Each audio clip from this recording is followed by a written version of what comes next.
Hello, I'm Elias. Every time I do that, I sound Jewish. Good evening, everybody. This is your WWE Post Raw Show.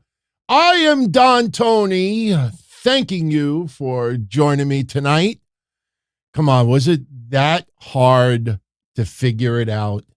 I mean, don't get me wrong. I will never turn down compliments like this. But that's what I'm here for. That's what I'm here for. I mean, from Aaron Stevens to other scenarios, I mean, come on.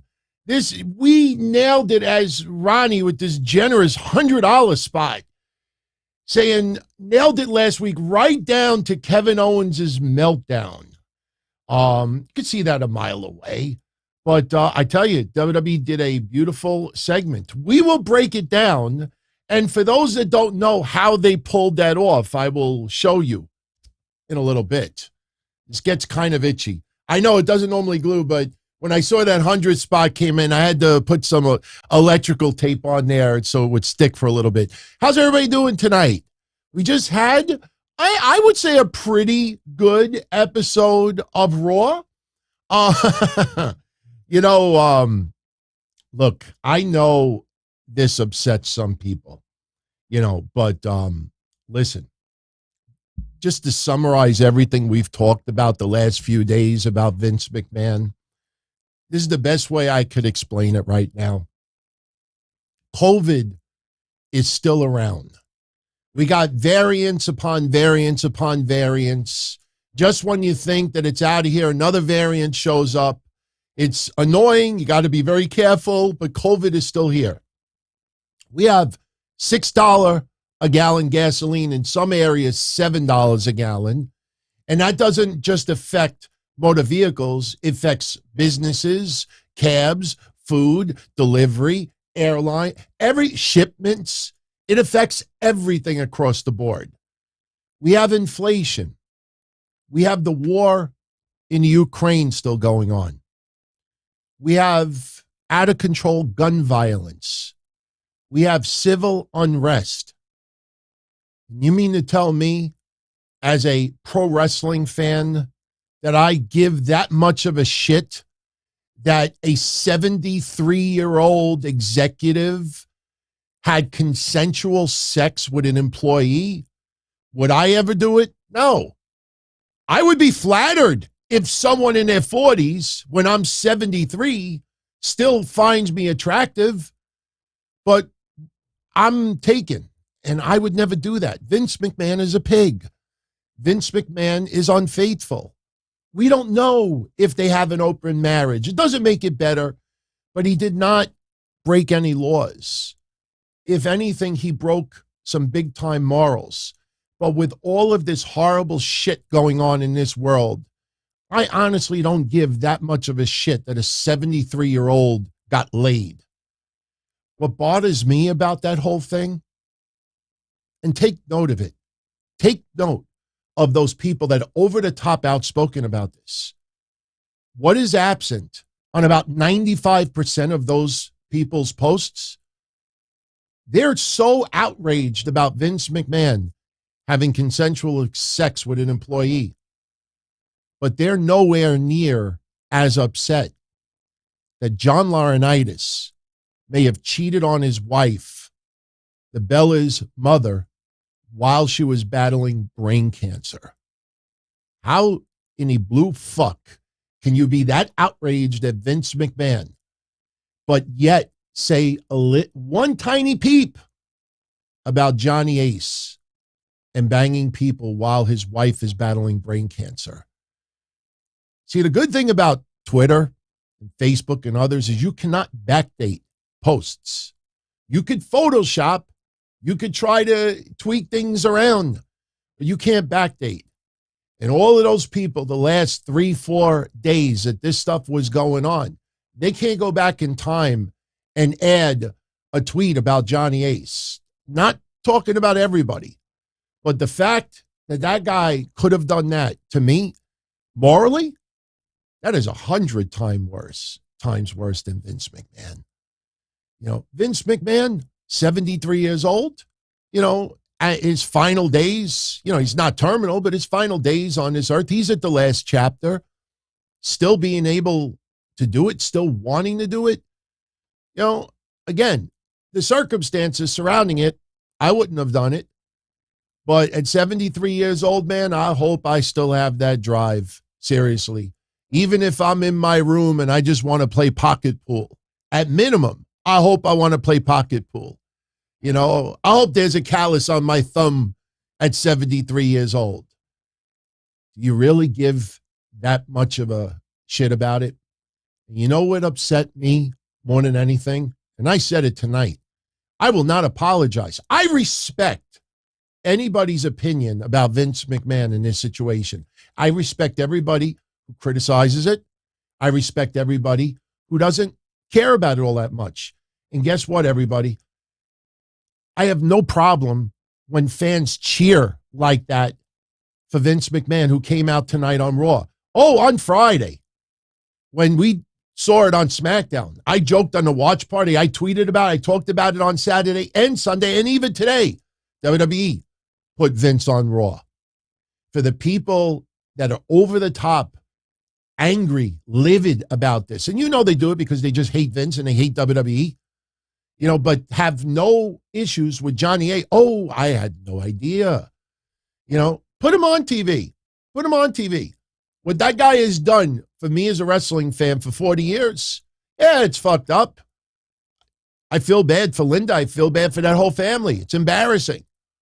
But for 40 years of being entertained as a wrestling fan, I have met so many wonderful people online because of wrestling. I'm still doing what I do here because of wrestling. Of course, I give credit to ECW, WCW, NWA, MLW, Indie Circuit, a little bit of Ring of Honor, TNA, Impact Wrestling, New Japan, All Japan, FMW, AWA, AAA. I could go on and on and on. But there ain't no way, because of an imperfect, chauvinistic 73-year-old has consensual sex. We pointed it out today on the sit-down. I don't know if you all checked out the sit-down. We had a fun show this afternoon. I didn't do the show yesterday because I ended up spending some extra time with my dad for Father's Day. And for everyone out there, for you, your family, whether they're still here or they're looking down, happy Father's Day. For everybody who celebrates Juneteenth, I express my best wishes to you as well. I hope everybody had a nice weekend, but for me, I'm not going to criticize. I'm not going to make fans feel guilty because, again, look at this video again. Look at that reaction. This is Vince McMahon rubbing it in the haters' faces.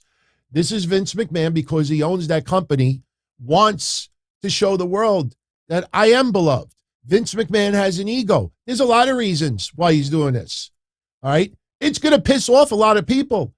And the worst part about it is there are going to be a lot of people out there that won't accept the outcome of this investigation unless it comes back the worst case scenario.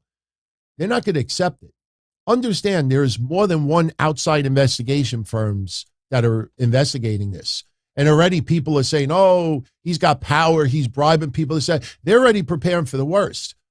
Instead of just accepting whatever happens, happens. No, they have to dictate it their way. It's either their way or no way. And for everyone out there, never feel like you can't still show appreciation for this guy. Never feel like you can't criticize this guy. That's the worst part about all of this. I have seen people going after other people simply because they don't find that big of a deal. There's so much horrible shit going on in this world. And I care about a 73-year-old who fucked one of his employees. And then after his employee was terminated, she told him, give me money or I tell the world that I had sex with you. Why is the media labeling this person as a victim? It was purely consensual. Why is she perceived? I'm not throwing shade against the woman involved. I'm not. She didn't commit any crimes. He didn't commit any crime. Why is she a victim? Because someone in power had sex with her? How do you know she didn't want to do it? See, this is what I mean. People want to come to their own conclusion, and that's fine. But for me, honestly, there is so much bullshit going on in this world. I honestly don't give that much of a shit that a 73-year-old got laid. If he used his power like the couch, a casting couch, and we heard that this person was threatened to lose their job unless they gave it, that is totally different. There is no accusations of crimes being committed here. It is morals that is being challenged here. So please, spare me your extra dramatic shit. The guy did not violate any laws. Might have violated morals and business practices. And yeah, if this ends up being true, then he should step down. I'm not saying that he shouldn't, but I'm not going to fucking call for this guy's head or curse out other people online because they still show appreciation for this guy. So anyway, so in case you haven't figured it out, yeah, he came out tonight on Raw. Well, we expected that, but big pop from the crowd. Now, here, here's a little homework for you tonight. Go on Google, type in Vince McMahon appears on Raw, strange. Add the word strange. That is the magic word that a lot of the wrestling news sites are trying to clickbait today. Vince McMahon makes a strange appearance on Raw. Put the allegations aside for a minute. What was so strange about it? Vince McMahon came on Raw and was hyping up the fact that next week, one of the greatest, biggest superstars in WWE's history makes his return. Vince came out and talked about the last 30 years of WWE on television. Raw started in 1993. It's almost 30 years already. And he said 20 of those 30 years have been dominated by what he calls the greatest WWE superstar of all time. Why is that weird? Why is that weird? Why? Because you think he shouldn't come out on camera? That he doesn't look like he feels remorse? Why should he feel remorse? Seriously, it's fucked up what he did. He knew what he was getting into. He's a billion-dollar CEO, majority owner of WWE. Look, I won't even pay, if I was single right now, I wouldn't even pay $100 for pussy. This guy paid $3 million plus for pussy and possibly his future. I hope it was worth it. Seriously.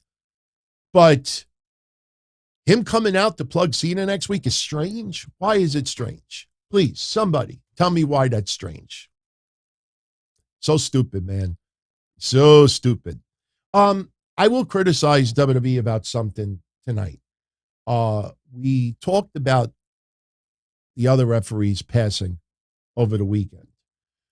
Yesterday, we learned that Tim White passed away at 68 years old. Tim White, arguably the most controversial WWE referee next to Earl Hebner because of the Montreal Screwjob. Tim White, and we were talking about it a little bit earlier today on the sit down.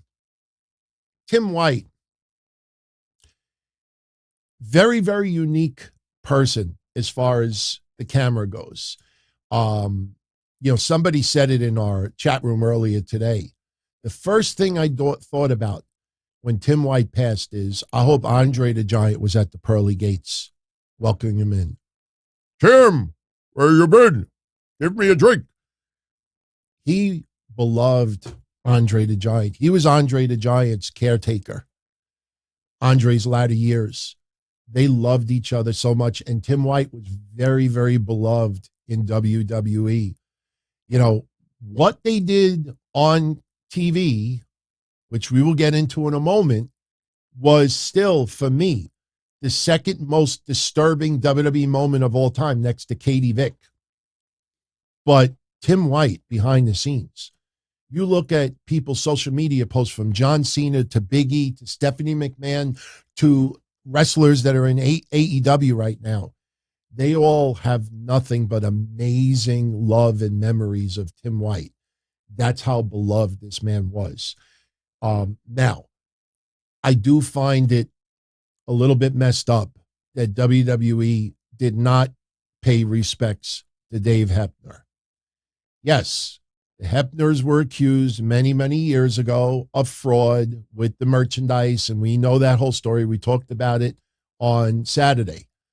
But still, Dave and Earl Hebner, there's no denying the greatest referee storyline in the history of pro wrestling when Hulk Hogan lost the WWF Championship to Andre the Giant, and he in turn gave it to Ted DiBiase, and we had twin referees in the ring. And Hulk doesn't know which one is the good referee. And the funny thing about it is because Earl Hebner is the more recognizable referee when we look back at WWE history, it was Dave Hebner who was the one that was working there at that time. Earl Hebner was new. Earl Hebner came from the Crockett's. So when Hulk threw Earl Hebner, Dave stepped away from the TV. Dave really was not a referee anymore. Dave was working in the offices, and he was also caretaker for Andre the Giant. Earl Hebner was refereeing, and early on, they still announced the referees' names. And you would think the easy way to write it off is just say that's Dave Hebner. The easiest thing WWE could have done at that time is when they announced the referee, when Mel Phillips used to say, "Your referee in this match, blah, blah, blah, blah, blah." He could have just said Dave Hebner. There was no social media. Who are we going to complain to? My friend, that's not Dave Hebner. Yeah, they look a little different. It's almost like an Elias Ezekiel situation. But they called him Earl Hebner. And early on, you would have Jesse Ventura and Vince and others trying to, blend in, who paid them to get the plastic surgery? And Earl Hebner's refereeing, and how is he refereeing? And they tried to play off that he was up to no good. And then little by little, you just forgot about it. And Earl Hebner ended up being the referee. Now, for all of you newer wrestling fans out there, thank you. Someone sent me this photo of Big E with, that's very recent. Obviously not at that recent. Big E is recovering. And as you heard last week, Big E is doing extremely well. No longer has to wear the neck brace. So far, so good. Thank God. But, we look back at Tim White's career. And look, the reason why I'm not talking about Dave Hebner tonight is because we paid a nice tribute to him on Saturday. So if you haven't checked out Saturday's show yet, go right ahead. You could skim through it. You'll see a picture of him on the screen. You'll know that's when we're talking about him. But Tim White, not a bad referee, but in 2005, for the newer wrestling fans out there that never saw this, I'm going to post a link. Actually, when I go like this later, what's going to pop up is a link for a YouTube channel. And the YouTube channel is, I'm going to pull it up right now. It is R-E-F, Tim White. All right, just R-E-F, Tim White. Look up that channel. All that channel is the 16 sketches of Tim White and Josh Matthews from 2005. For those out there that don't know what I'm talking about, in 2005, when Tim White was forced into retirement because of a shoulder injury, WWE started doing a storyline that Tim White wanted to end it all. I got to be totally honest with you. At that time, and I have hotline reports, and we were podcasting at that time. I have early podcasts talking about this. I'm almost tempted to put them back online so you can enjoy them. I was very disturbed by those skits. They were comedy for a lot of people, but watching Tim White week after week trying to end it all, and they actually off camera gave you the perception that he did, they could never do that in 2022. Could you imagine if they did? And if you have never seen those skits, if you could stomach it, go out of your way. You might find it hilarious looking back at this. I went through the screenshots. I had to be very, very careful of what to put up here. I don't even want to say the S word, but that is a screenshot where he was going to ingest rat poison. That was a week after he had a rifle and accidentally shot himself in the foot. But every week he attempted to do something, and here is one right there with a toaster. Look, he throws the toaster in the water. He never talked until the very end. There you go. Look at the special effects. Look. Nothing happened. Nothing happened. You watch it again. Look, get out of my way. Toaster, oven, tub. That is probably the safest one I could put online. Those were extremely disturbing, man. You know, this was the time where attitude turned into ruthless aggression, and then they were at the point where they had to go family friendly. And we talked about it earlier today, that there was a lot of storylines at that time where you could kind of look back and see the struggle with still wanting to do attitude and ruthless aggression and wanting to go family friendly. And there was this battle at that time. I don't know who was on what side, but there was a battle going on. That storyline to me is one of the worst in wrestling history. The only reason why I could look at it now and kind of chuckle a little bit is because how beloved Tim White was in wrestling. To see that amount of love that this man is being given, you know, rest in peace, Tim White, rest in peace. But if you want to see some wild shit 17 years ago, go check out that channel I talked about earlier. So rest in peace for Tim White. Okay. Tonight we're going to talk about Raw. Some ratings news. Oh boy, what happened with AEW Rampage. Oh my God. And I'm not clickbaiting and I'm not falsely. Their ratings are now in the 3s in their regular time slot. If you tuned into Saturday, we went into a little deep dive as to why AEW's ratings are shooting downward. And it's because of the New Japan storyline. It's because of the Ring of Honor influx, you know, and now you're seeing it reflect into Rampage. And you realize, I'm going to show you a graph a little bit later, how far down it's become. I mean, this is disturbing, but look, they're all in, no pun intended, with Forbidden Door. They got to get through Forbidden Door, and they got to stop with the, I don't care if it's a Forbidden Door. AEW has such a deep roster. I'm not being nasty. You don't need New Japan. All right, Ring of Honor is not back. It's not back.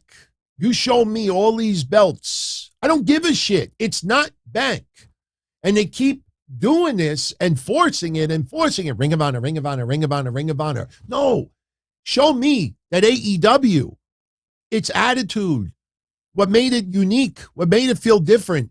Give me AEW. Anybody that wants Ring of Honor, give it to them separately. Just because I'm watching Dynamite, I don't want to watch Ring of Honor stuff. I'm not trying to be cold. And I guarantee you a majority of people out there don't want to watch New Japan. If that was the case, why that blue line all the way in the bottom is New Japan's ratings? I guess we could just show it to you right now, get it out of the way. Look at New Japan's ratings. Does it look like there was any bump whatsoever because of AEW and Forbidden Door? Absolutely not. Look at the gray line, little lower than the middle, which is Dynamite, and look at the orange line, which is Rampage. Do you see that steep decline over the last 3 weeks? That's all Forbidden Door. That is all New Japan. And look, even before it, there was a boost going into Double or Nothing. But look at the pattern.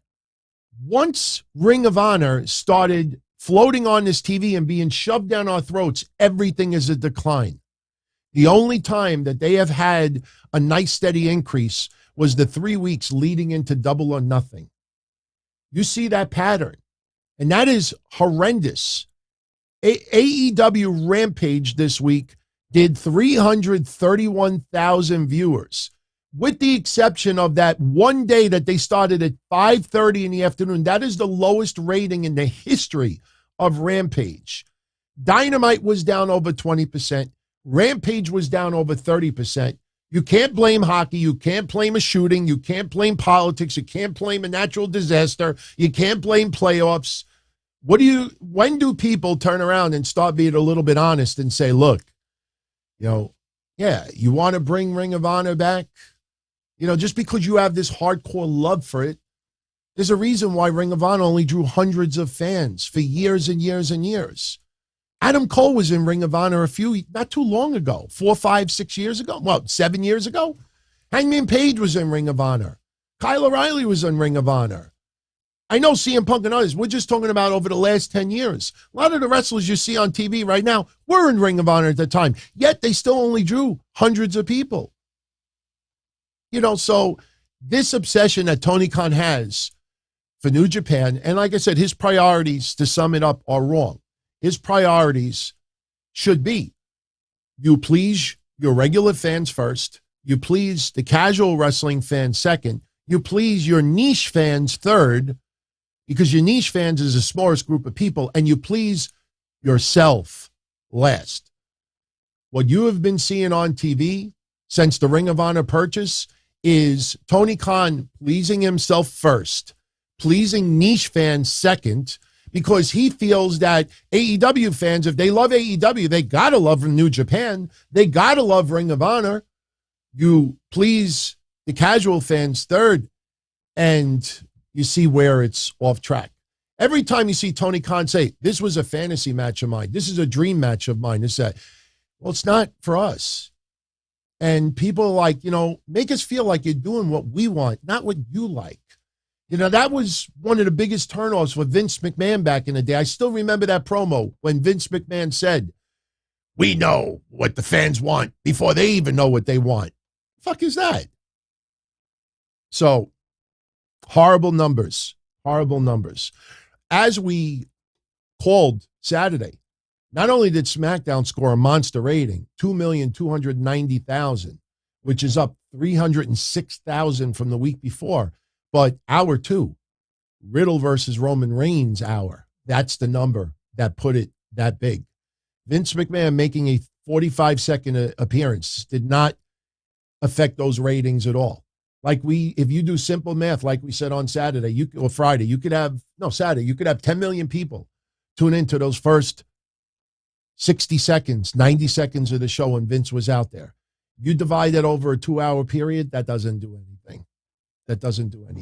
All right. So we got that stuff out of the way. Now we could focus on Raw. We could talk a little bit of preview, answer a couple of questions, super chats. We're out of here. So Raw tonight. Obviously, the big news coming out of Raw tonight was, unfortunately, Rhea Ripley is unable to compete at Money in the Bank. That is obviously a huge blow, first of all, for Judgment Day. Judgment Day main evented tonight on Main Event. Ever since the Edge attack, does it feel like Judgment Day is on a roll right now? We've seen recaps. The recaps are what's been powerful. What they did to Edge is what has everybody buzzing. Since then, they have done nothing. Finn Balor and Damian Priest beat the Mysterios tonight on Main Event. And Doudrop beat Dana Brooke to win the 24/7 title. There may have been a couple other title changes before that, but at the end of everything, Doudrop right now is your 24/7 champion. So, Rhea Ripley, unable to compete at Money in the Bank. Therefore, tonight, we had a fatal 5-way to determine who was going to take on Bianca Belair at Money in the Bank. Much love to everyone out there who read my synopsis. Obviously, I had to update it tonight because of it, but if you saw the synopsis for the last couple of days, I said Carmella returning to Raw as early as Monday. Not only did Carmella return to Raw tonight, she was part of the fatal 5-way to determine the new number 1 contender for Bianca Belair's title at Money in the Bank. And this is pretty much what we saw in this match.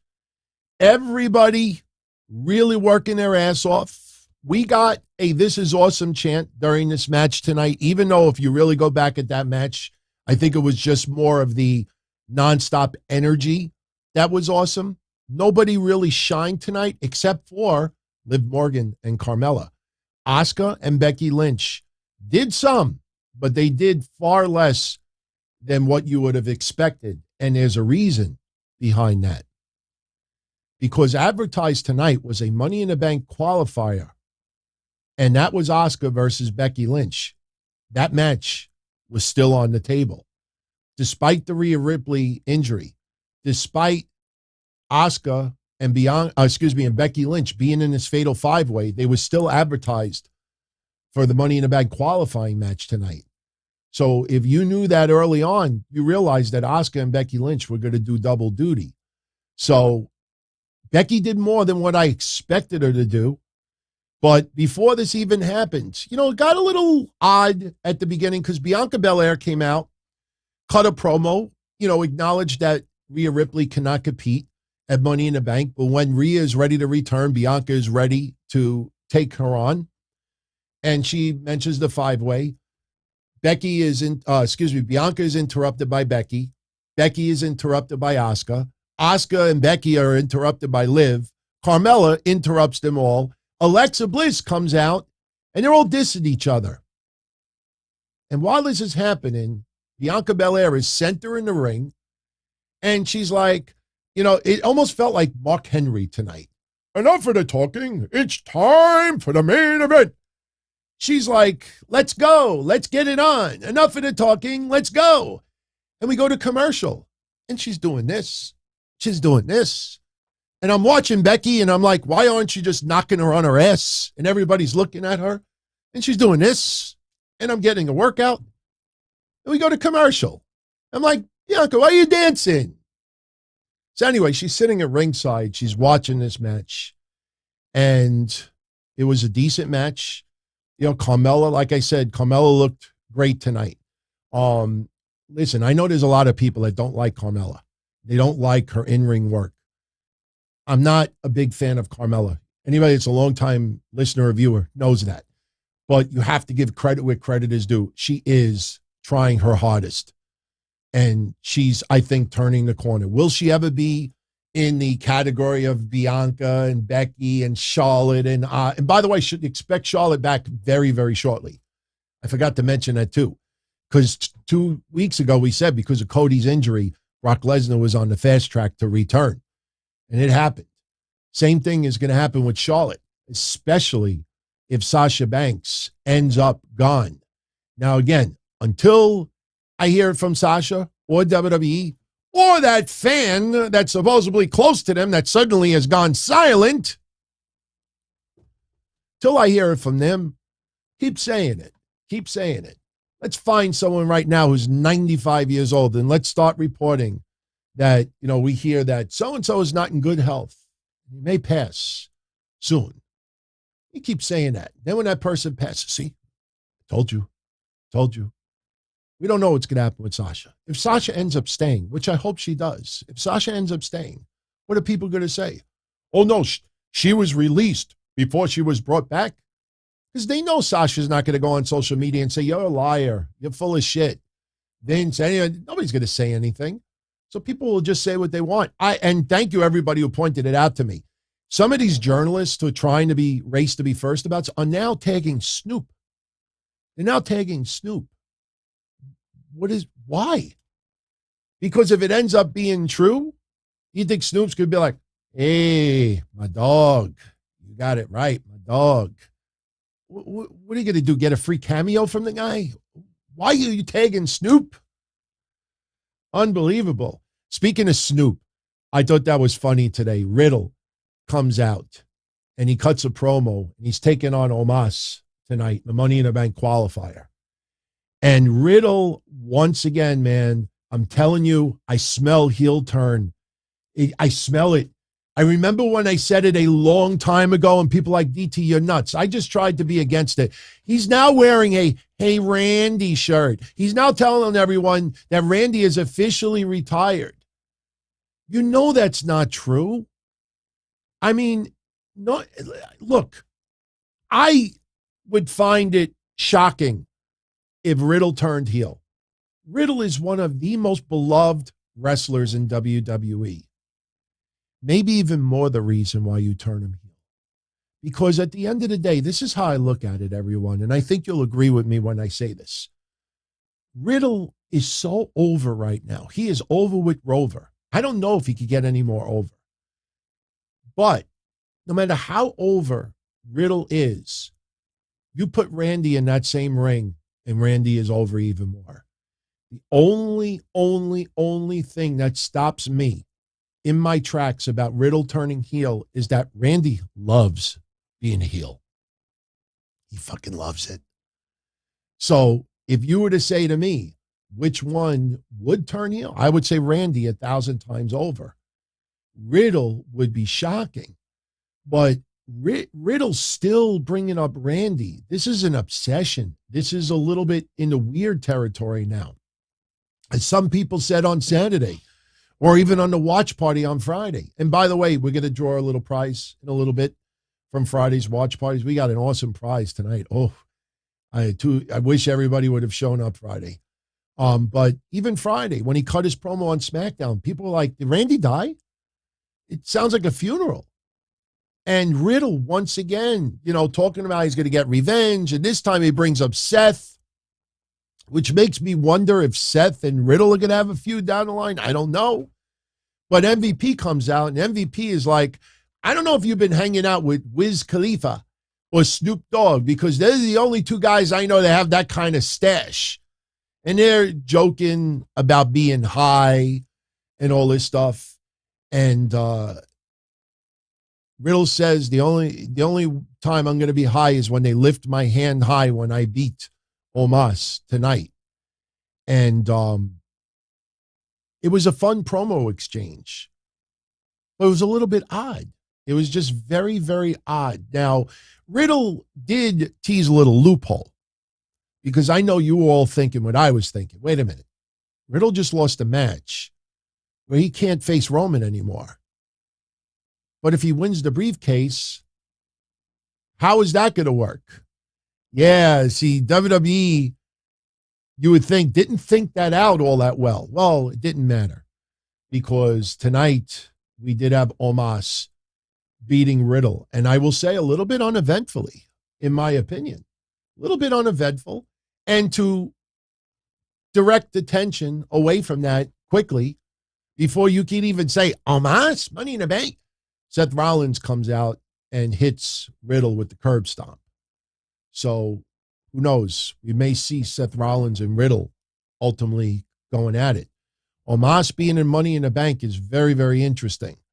But I don't see Omos taking on Roman Reigns. I just don't see it down the line. I could see Omos walking around with a briefcase for 9 months, but I don't know if that's going to happen. Now, I know we're going a little out of place. That's okay. But as we said in the opening match, it was Carmella to win the 5-way.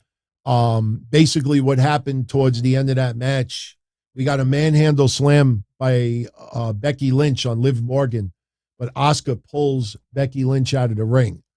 That was a very important moment, because while that was going on, Alexa Bliss attempted Twisted Bliss on Liv, but Liv got the knees up, and then Carmella with the super kick. Carmella gets the win. And afterwards, Becky Lynch is yelling in the back, why the hell does this keep happening? Blah, blah, blah, blah, blah. I should be champion right now. And then Adam Pearce tells her that she has a qualifier tonight against Asuka. And she's like, why does this keep happening to me? So you could see the storyline with Becky Lynch is cracking. It's cracking. Where it leads, I don't know. We don't know yet. Someone obviously will laugh at Becky, and, we'll get what we get. But right now, Becky is on a little bit of a losing streak, if you haven't noticed it. So Vince, as we said earlier, comes out, and he gets a big pop from the crowd, and he is touting John Cena's return next week, which I am definitely looking forward to. It's going to be cool to see him back. What he does from here is unknown. A lot of people think it will be Austin Theory versus John Cena at SummerSlam, Well, we found out that Theory does have a match at Money in the Bank. We'll explain who and why later on. So Vince comes out there for a couple of moments. We come back from commercial and we find out now that the match between Brock Lesnar and Roman Reigns at SummerSlam is now a last man standing match. That is the stipulation that they have added to it. Now, again, I don't want to get into what we talked about over the weekend, but I don't understand anybody who is angry at Brock Lesnar's return. He has been killing it the last 2 years. The last year especially, the guy has been charismatic, fun, entertaining, kicking ass in the ring, dominant. I know we had all our energy built up for the most important, biggest match in WrestleMania history.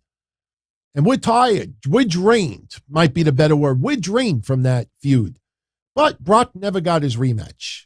And I know some people never get their rematches, but I don't have a problem with this.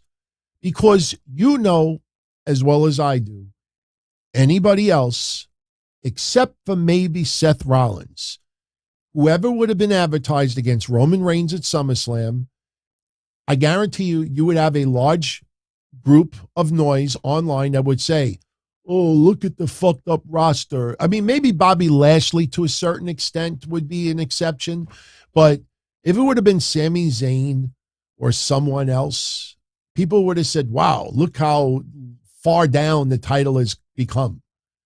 Randy is not able to return yet. AJ, is not in that position. So Brock Lesnar, Roman Reigns, it's going to be a good match. I'm not complaining about it. Last man standing makes it a little interesting because there's going to be interference. Could we see Riddle get involved? Could we see the return of Randy Orton? Could we see Drew McIntyre get involved? Anything is possible. Now, one thing I wanted to mention about Carmella now becoming Bianca Belair's opponent in Money in the Bank. For those that aren't aware of it, Bianca and Carmella have faced each other a few times already. In fact, 2 screenshots that I got from you during the Thunderdome era, they faced off a few times. But what a lot of you may have forgotten is the first SmackDown back with live fans in attendance. What was the match that night? Bianca Belair defending the SmackDown Women's Championship against Carmella. And if you go back and you watch some of Bianca Belair and Carmella's matches, they're not that bad. In fact, if you go back, I don't remember which match it was. It might have been July of last year, but you'll see quite a few people online saying, wow, this was Carmella's one of her best matches in her career. So they actually work well together. So yeah, Carmella's been out for a while. If any of you saw my Twitter earlier, I tweeted and deleted. And yes, I do regret it. Because once Carmella came back, I tweeted that, as we teased, Carmella's back. And I said, now, if only WWE would have her win tonight just to piss off the whiny heinies. But then I deleted it and I said, don't need to be a dick. And sure enough, Carmella gets the win. Go figure. So, but they have history with each other. Later on in the night, Bianca cuts a promo in the back and just to be attacked and laid out by Carmella, just to build up a little bit of heat. Because look, next week is the go-home Raw before Money in the Bank. Money in the Bank is next Saturday. So it is approaching quickly. So after Riddle loses to Omos and Seth Rollins attacks Riddle, and Rollins brags about Money in the Bank as well, because remember, Seth Rollins is in the Money in the Bank match. We now get Theory out there. And Theory, baby oil, posing, bragging from last week went down. And this is to build up further his match against Bobby Lashley. Bobby Lashley, unfortunately, may be the next person fed to Theory prior to John Cena, if that goes down. Now, there's quite a few people online that are saying that, maybe John Cena will become part of Money in the Bank and it'll be a 3-way. Not that fast. Not that fast. Sure, it would be a nice little ticket boost for Money in the Bank. But believe me, if John Cena was going to appear at Money in the Bank, not only would it have been announced already, they would have announced it before they had to move it from the stadium. Because I don't know how many extra tickets would have been bought if John Cena was advertised for Money in the Bank. But if John Cena was going to be in Money in the Bank, you don't move it to a small building and then say, oh, and it's almost sold out. And then say, oh, let's put him on the card. Why would you do that? So I don't expect John Cena to be wrestling at Money in the Bank. But theory is out there, taking a couple of shots at Cena, using his phrase, my time is now. And he touts last week, and he starts posing. And then we had a funny moment. Bobby Lashley shows up. Theory is in the ring. He has no idea he's there. The crowd is chanting Bobby, and he's like, settle down, settle down. You know, what are you chanting Bobby for? And Theory wants to wrap up his segment by taking a selfie in the ring. So as Theory takes a selfie, he looks at it close, and he's like, huh? Do you remember when The Rock fought Steve Austin many, many decades ago? And The Rock picked up the camera and he started cutting a promo, and then he turned over to Steve Austin, and Steve Austin went like this and hit him with the stunner. Jericho has done that many times. A lot of wrestlers have done it over the years. This is kind of like the selfie equivalent of it, because he takes the selfie and he looks close. It's almost like when The Rock, when he got paged that time. Remember the beepers? The beepers. I took my beeper out last year on one of these shows. My beeper still works. It's just not programmed. But he got a beep and he looked at it and it said 316 on it. So that's what happened with Theory tonight. Theory takes a selfie. He looks at the selfie and he's like, wait a minute. And then Bobby Lashley's in the back of it. He turns around. Bobby Lashley squirts what is supposed to be oil, but it's water. And then they beat up. Lashley beats up Theory a little bit. Theory makes a challenge tonight that if Lashley wins a gauntlet match against 3 opponents, then Lashley gets his title shot at Money in the Bank. So we don't know who his opponents are going to be, but most of us thought it could very well be Theory, could be Ciampa. I was thinking maybe T-Bar. Didn't necessarily go completely in that direction. We could talk about it now. Bobby Lashley ends up facing Chad Gable first. Shoosh! Shoosh! Decent match. Obviously, Bobby Lashley was not losing this gauntlet. He beats Chad Gable with the Hurt Lock. Otis is at ringside during this. As soon as Chad taps out, Otis hits the ring. Now we have Bobby Lashley versus Otis. Bobby Lashley beats Otis by disqualification because Chad Gable interferes. So after the disqualification, Alpha Academy is working over Bobby Lashley, and it's similar to what happened with Mustafa Ali. By the way, how bad is the stock falling on Mustafa Ali like this? So Alpha Academy are beating the crap out of Bobby Lashley, and Theory's music hits. So Theory thinks, oh, I have the upper hand, I'll win. And the next thing you know, Bobby Lashley wins with the fruit roll-up. So Bobby Lashley will, in fact, face Theory for the U.S. title at Money in the Bank. And by the way, if you have not seen it yet, go out of your way and check out the Table for 3 featuring the Hurt Business, minus MVP. Shelton Benjamin, Cedric Alexander, Bobby Lashley. It is really good. It is really good. I watched it twice. I enjoyed it very much. And as you're watching it, you realize how much longer the Hurt Business should have stood together. I mean, it's obviously not Four Horsemen territory. Very few factions go anywhere near it. But man, they could have had a run, not necessarily with titles, but the Hurt Business could have lasted another year.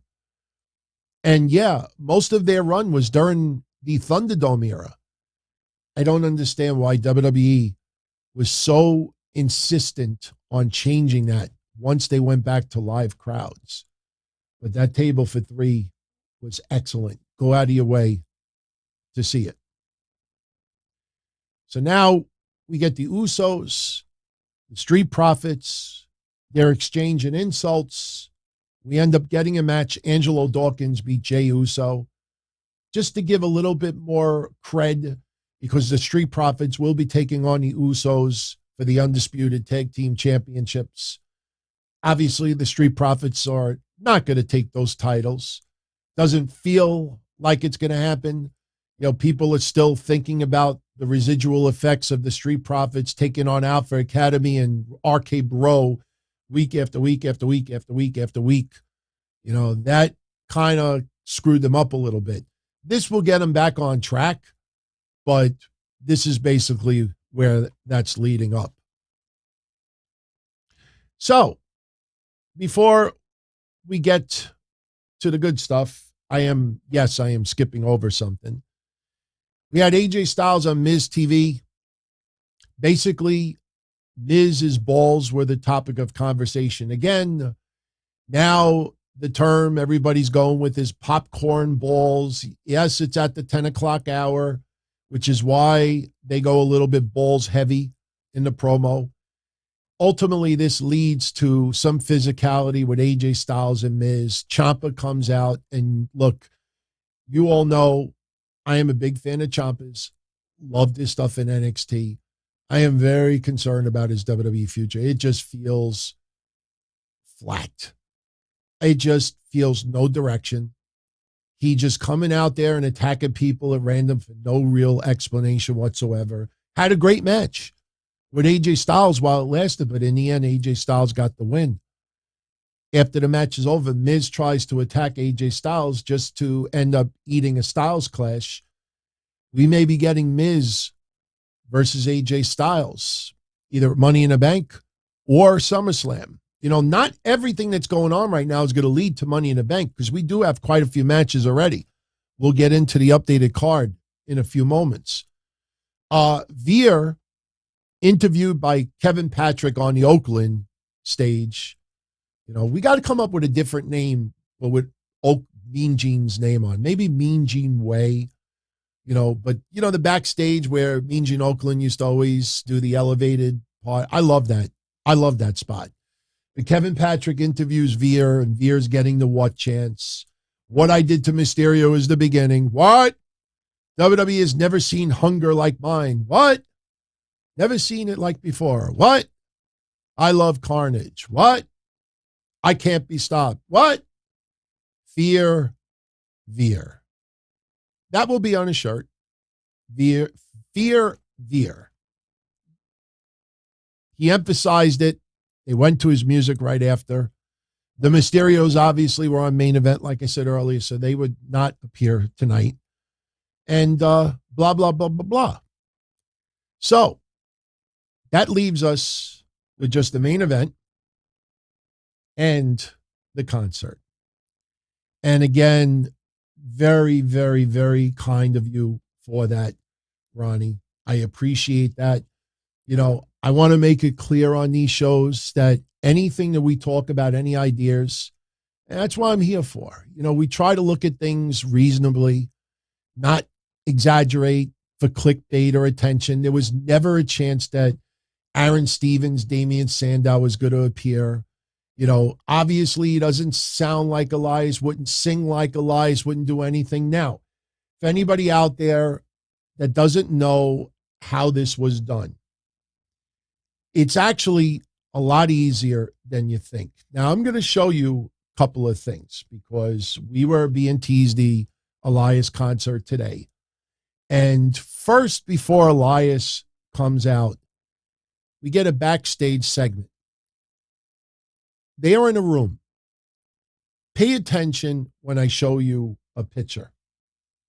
They are in a room, and the camera does not move at all.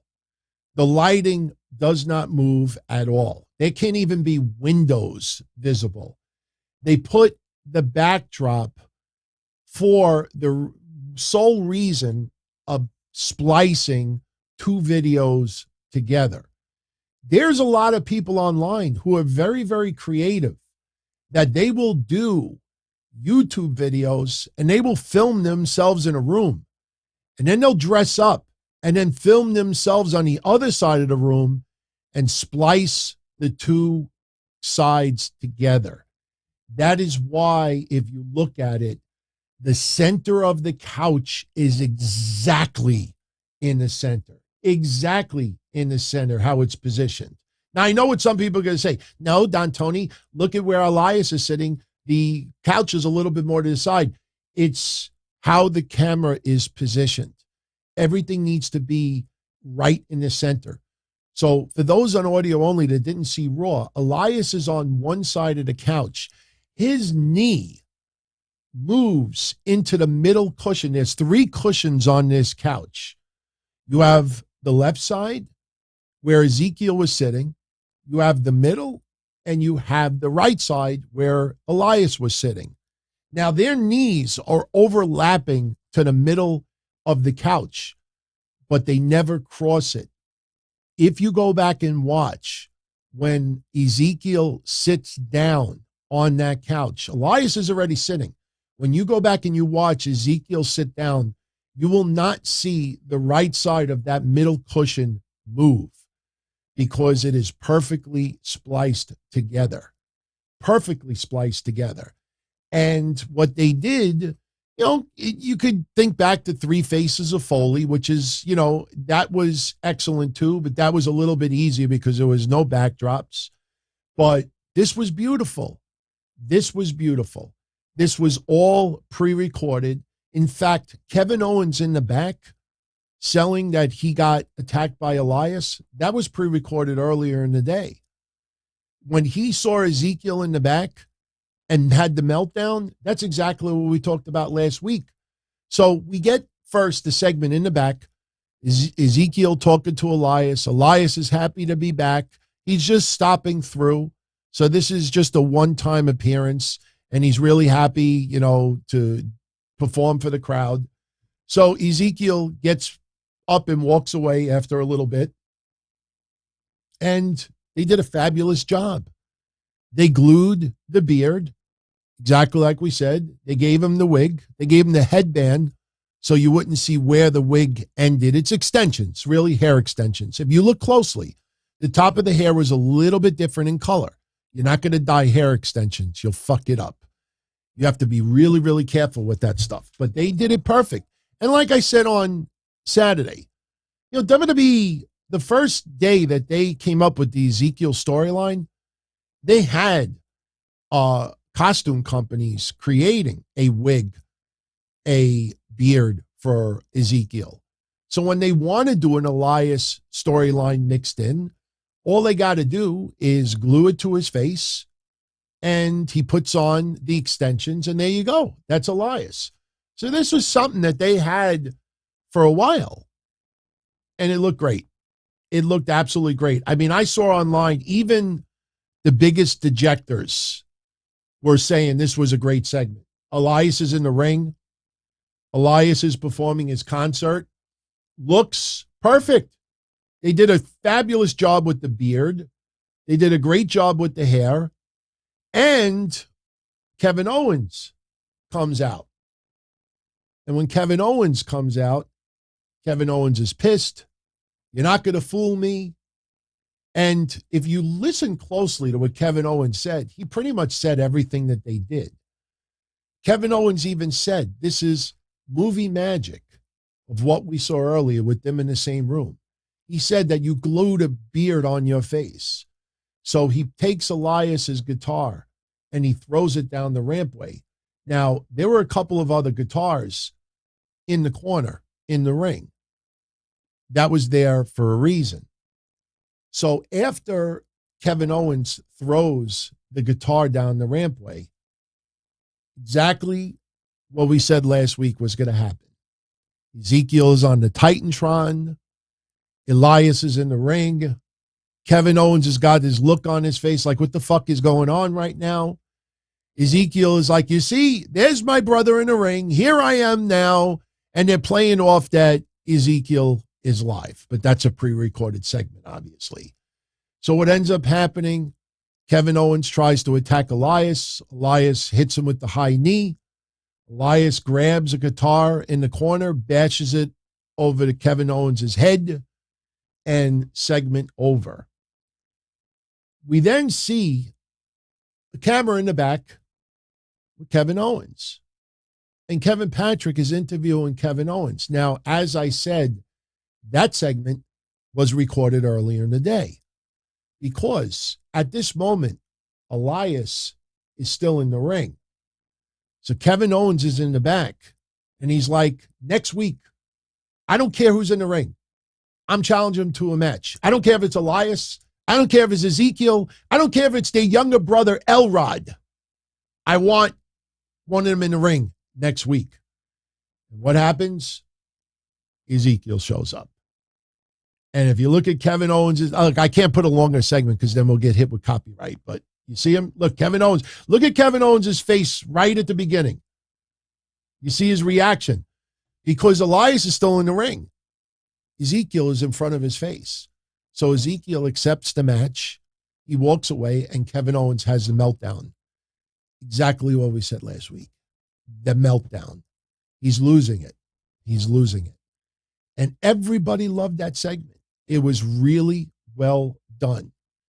But that segment in the back, you'd be surprised how easy that is. It's some work. But if you pay close attention, I mean, even one of my cooking channels, there's a guy, if you want to go check it out, if you're into keto and you like cooking channels, he's a good guy. I think he's a wrestling fan also. And I've talked to him. I'm actually one of his Patreons. Black Tie Kitchen. Go check out his YouTube channel, Black Tie Kitchen. Go there and tell him Don Tony says hello. He knows who I am. He does a lot of skits when he's cooking, and he has 3 or 4 characters, and they're all him. And what he does in his kitchen is he shows you behind the scenes work. And he'll record one side of the kitchen like himself, and then he'll take himself in an outfit, in a costume, and record the opposite side, and he puts them together. Sometimes he's sitting at a dinner table, and there's 3 of him all sitting at the dinner table, and it looks perfect. And this is a guy doing a YouTube show from his house. So it's awesome what you could do these days. Believe me, if I want to do just for a goof, I could record half the room if I wanted to, put the camera back, do one like this, and have me sitting next to him, as long as we don't cross that line. You will go back and you watch the thing, you will never see Ezekiel cross that middle, and Elias doesn't cross that middle. So that's how they do it. But good work by WWE.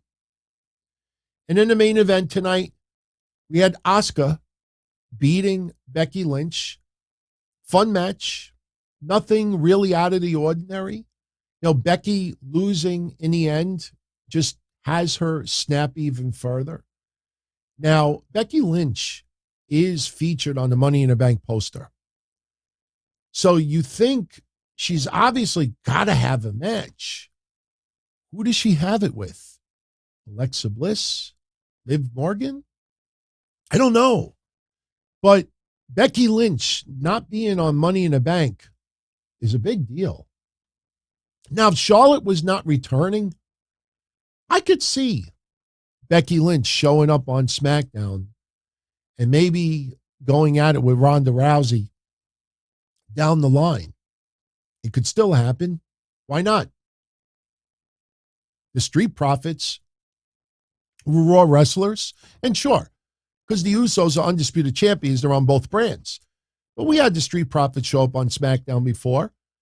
We've had wrestlers show up from SmackDown on Raw and challenge someone.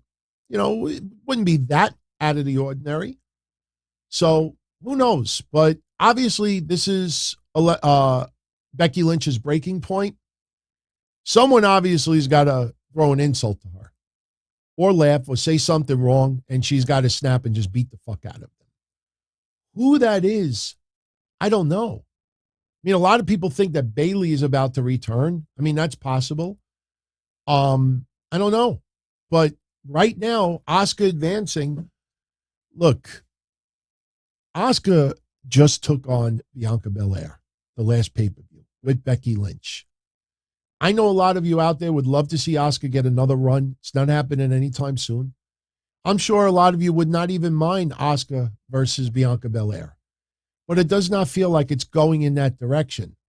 So the Money in the Bank match itself, whoever has that briefcase, they're going to probably hold it for a little while. I'd be surprised if they cash it in quickly. But Asuka being in Money in the Bank, I don't know. It just doesn't feel that, like you think Seth Rollins, he's in the Money in the Bank match. And Seth Rollins, in almost everybody's view, is the odds-on favorite to win it. If Riddle would have won his match tonight, I think some people would have really thought, wow, I could see Riddle. We talked about it, Riddle walking around with the briefcase or riding a scooter with the briefcase. Maybe he makes a little custom hook on the front where he could hook his briefcase. But they didn't go that way.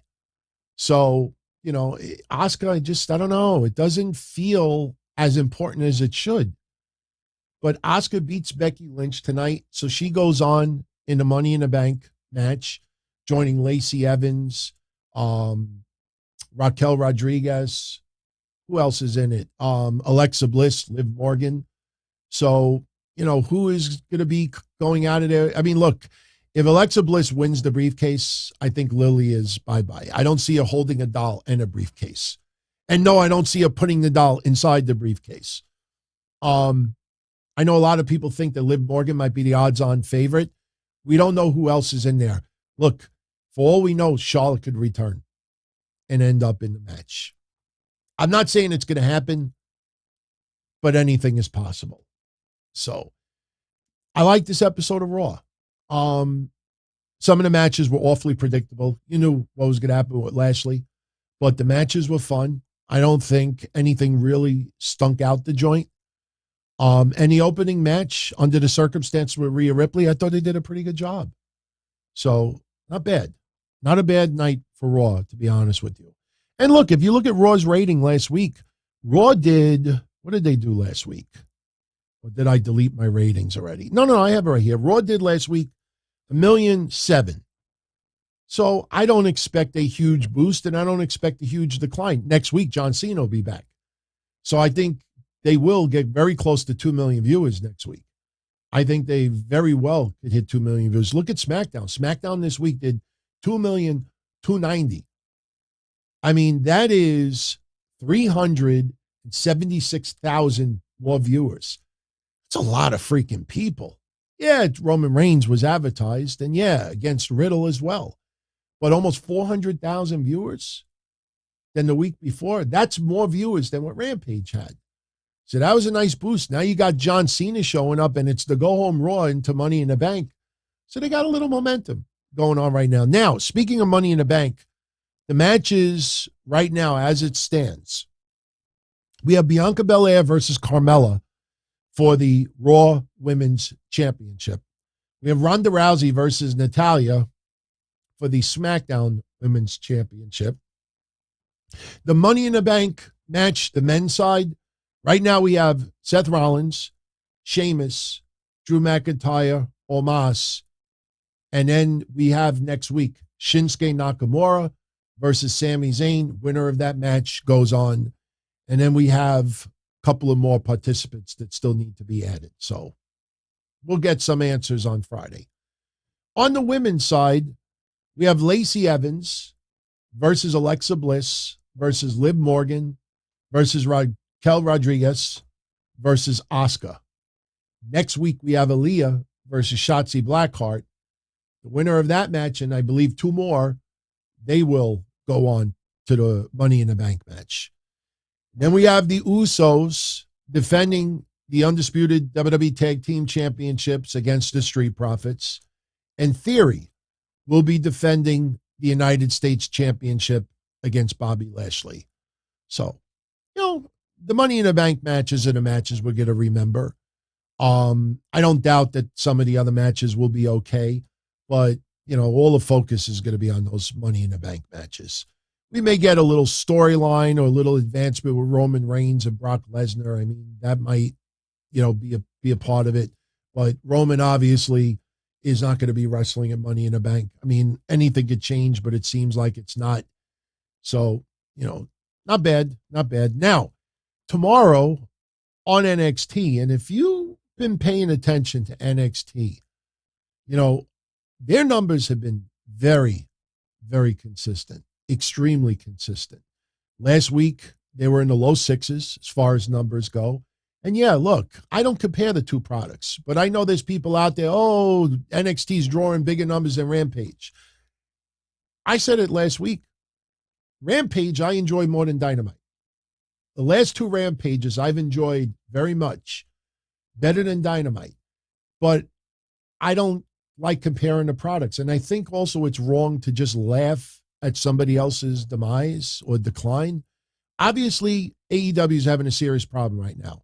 And it seems like their ratings are starting to attract their niche audience more than anything else. Just because your favorites are on TV doesn't necessarily mean that you want to see them fight against the opponents that they're fighting. But the good news is we have Forbidden Door this weekend. So once we get past Forbidden Door, with all due respect, hopefully New Japan is not brought up for the foreseeable future. I'm looking forward to the event. It's going to be a good event.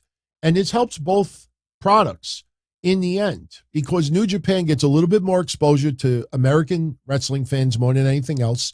AEW fans get to see some matches that they would have never seen before, maybe have dreamed on seeing. And that's it. This pay-per-view is designed for AEW fans and New Japan fans. It's not really designed for the casual fan that might tune in. I don't expect that audience to be huge. But as we said over the weekend, and I'm sticking with it, once Forbidden Door is over with, if they're going to bring MJF back on TV for some storyline advancement, they need to do it in the next 2 weeks. They cannot keep doing stuff like this. Bryan Danielson, he's going to address blood and guts and Forbidden Door. I don't know many people are going to tune in simply because he's cutting a promo. We got Moxley and Hiroshi Tanahashi taking on Jericho and Lance Archer this Wednesday on Dynamite. We have Will Ospreay and Aussie Open versus Orange Cassidy, Trent Beretta, and Rocky Romero, Roppongi Vice. And then we have Penta versus Malachi Black. The winner goes on to Forbidden Door to fight in the four-way for the All-Atlantic Championship. Keep in mind, we've already talked about that it appears that Penta is not allowed to wrestle at Forbidden Door because of the relationship with AAA and CMLL and New Japan. So a lot of people are already feeling like, Penta's not winning this. And we've seen, the House of Black and the Death Triangle fight over and over and over and over and over again. It's going to be a great match. When you've seen it over and over and over again, after a while, you feel like, I can miss this one. I'm not going to see anything that I haven't seen before. And who knows?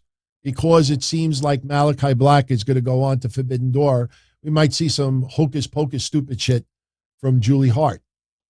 So, on the NXT side, we got Tony D'Angelo trying to take that NXT North American Championship from Carmelo Hayes. Take note of somebody missing on the right of this banner. I don't know how they're going to play it off on TV. I don't recall on the spoilers if Two Dimes was not at ringside. I have not heard anything from anybody who was there, so I don't know.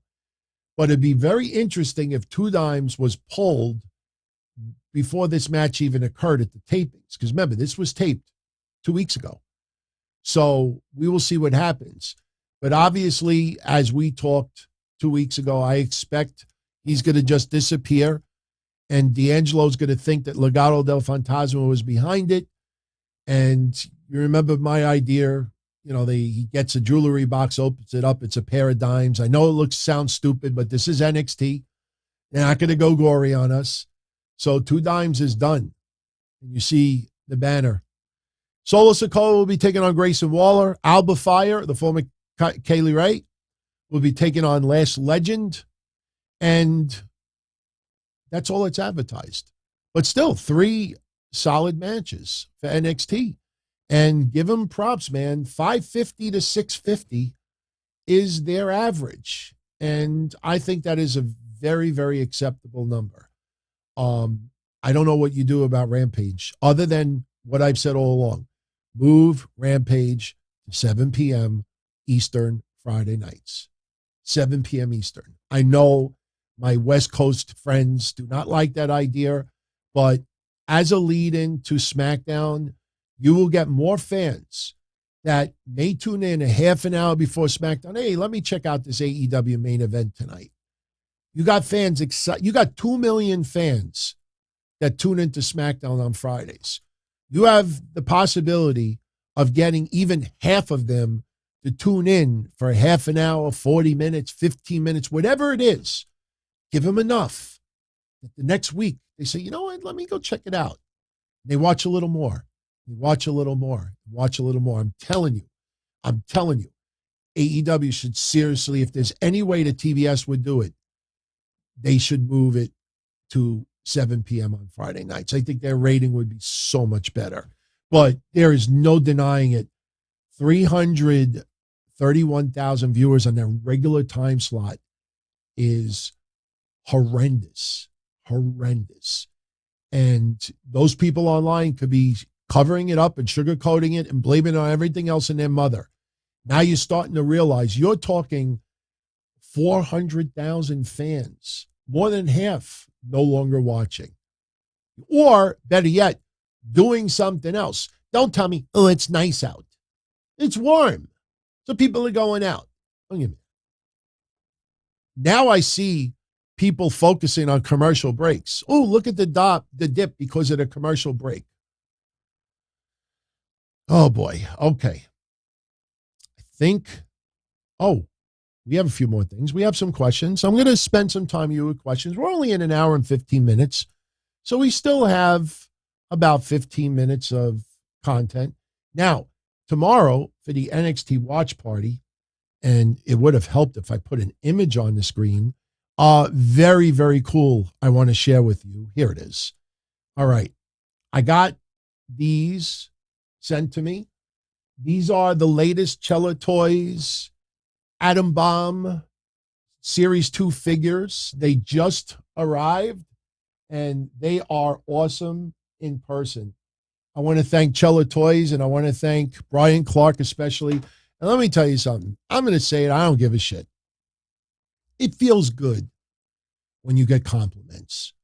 But when I get DMs from people like Atom Bomb and other people in wrestling, some who are, in some promotions, Hall of Famers, telling me, keep doing what you're doing. And having this guy send me a message tonight, DT, I'm proud of you. And that just hits a totally different emotion over here. And I absolutely love doing this. And, my feelings towards them are 100% genuine. He was hanging out tonight. During this afternoon sit down, he was hanging out in the chat room, chatting with everybody. You'll be surprised once in a while who shows up. Some of them are incognito. Some of them, I don't say anything unless they come out and say it. But tomorrow we're going to give away 2 of these. And they're very cool in the back. I don't know if you can see the back. But yeah, that is the back of it. Look at my grimy fingers. So we're going to give 2 of these away tomorrow. We'll have 2 winners. But right now, very quickly, and then we'll get to questions. And then we'll call it. We have to give this away. Now, even if you don't like Vince McMahon, you could go on eBay right now and get $100, $150 for this. No problem. If you want to spend a couple of bucks and get a PSA authenticated, you could get even more. Keep it, enjoy it, sell it, tear it up, burn it. I don't care. But somebody who was part of the watch parties Friday is going to win this autograph photo of Vince McMahon. It's amazing that that's only about 6 years ago. Sure, it's probably Photoshopped. But here's the wheel. And as we now do, if you show up and you chat in the text, you get an entry on the wheel. If you show up and don't text at all, there's a lot of people that show up and then they walk away from their computers for 2 hours. And then they think, oh, I'm here, give me a prize. They're not eligible. So if you don't see your name on here, it's only because you showed up, but you didn't chat. The whole idea of having these watch parties is we all get together, we watch the wrestling together, and we also talk. You don't have to have audio. You don't have to have video. But for those who do chat on the stage, and all that means is that they have their audio enabled and they talk. Some people enable their video as well. And we just chat for a couple of hours. We talked about Vince, Sasha, SmackDown, AEW, Tony Khan, rating, everything. So when you see someone's name twice, that's because they were on the stage actually talking or showing their video. So I'm going to spin this live, and it would have helped if I had the program on my screen. Damn, DT. A little careless over here. All right, let's pull it up. I'm pulling up the wheel. Let's get the widgets. It's Streamlabs. Okay, here's the spin wheel. All right, I'm going to spin it. Whoever it lands on gets the Vince McMahon signed photo. Good luck. Oh, it lands. I'm nothing personal. I hope it lands on somebody who hasn't won yet. Let's see. Eric, wait a minute. That landed right on the middle line. I don't think you won, sir. I don't know. Should we give it to him? I don't know. That landed right on the freaking line. I think we give it to Eric Williams anyway. So, Eric, congrats, my friend. And I think Friday might have been his first time hanging out on the stage. Yeah, everybody's saying giving it to him. The evil YouTube chat room. You evil people, you. So, Eric Williams, congrats. All right. Most of you out there are obviously not part of this, but if you want to be part of the Atom Bomb giveaways tomorrow, because we'll pick 2 winners later this week, and then Friday, we'll come up with a couple of prizes. So, and by the way, in the very near future, at least once a month, maybe twice a month, I'm going to pre-record in advance, not live, but I'm going to pre-record the Q&A episodes again. Obviously, my channel members, they'll get answered first. It's only fair. Patrons that want to be part of it too.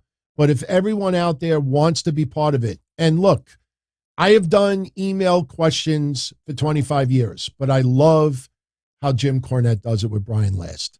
The only thing that I won't do, and I've said this before, if you've ever tuned into their mailbag, you will not hear me say after each person, this email was sent to cornydrivethru@gmail.com. This is from Steve, who emailed at cornydrivethru. So you will, that's the only difference with mine. You will not hear me say, Nero Fay sent an email to Don Tony at dontony.com. John Schmidt sent an email to Don. So there's the fucking email. It can't get any easier than that. Don Tony at dontony.com. So if you want to start sending me a question or two, we will record one in the next 10 days, and it'll be strictly mailbag. So Don Tony at dontony.com. And I'm giving everybody about a week and a half's time in advance. Ask me anything. It could be old school, new school, wrestling, anything. And we'll have a blast. So, and that'll be pre-recorded. So this way we put it online. Everybody's questions are answered.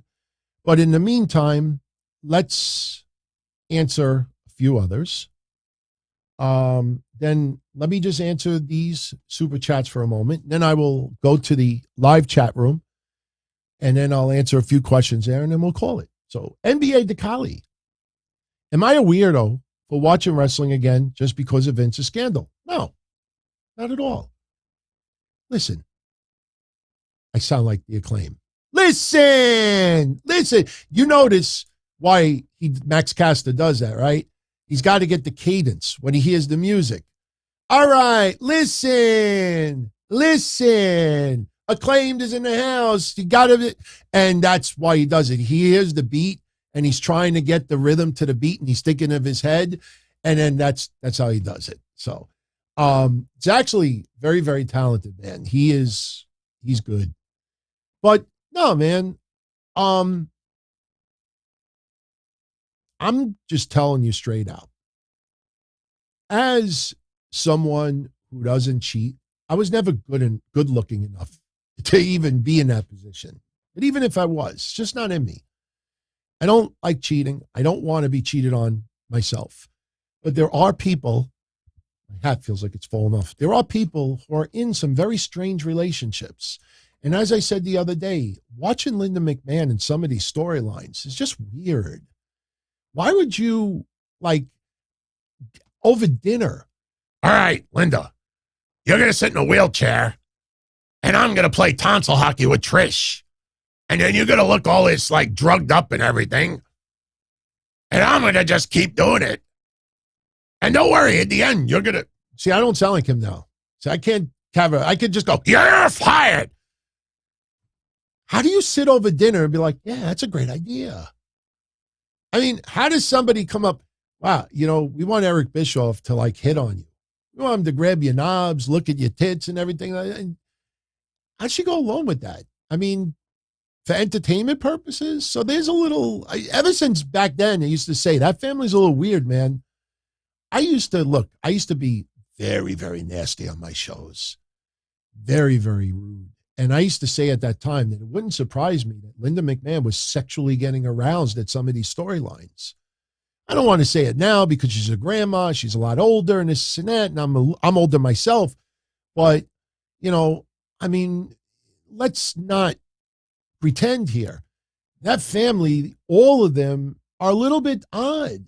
So Vince cheating, you know, and I said this, responded to a comment from Rams fan earlier. You know, when Vince pulled his pants down to go with this paralegal, Vince knew exactly what he was getting himself into. He knew the risk, and it didn't matter. He wanted to do it anyway. And as I said on Thursday, that no one has talked about.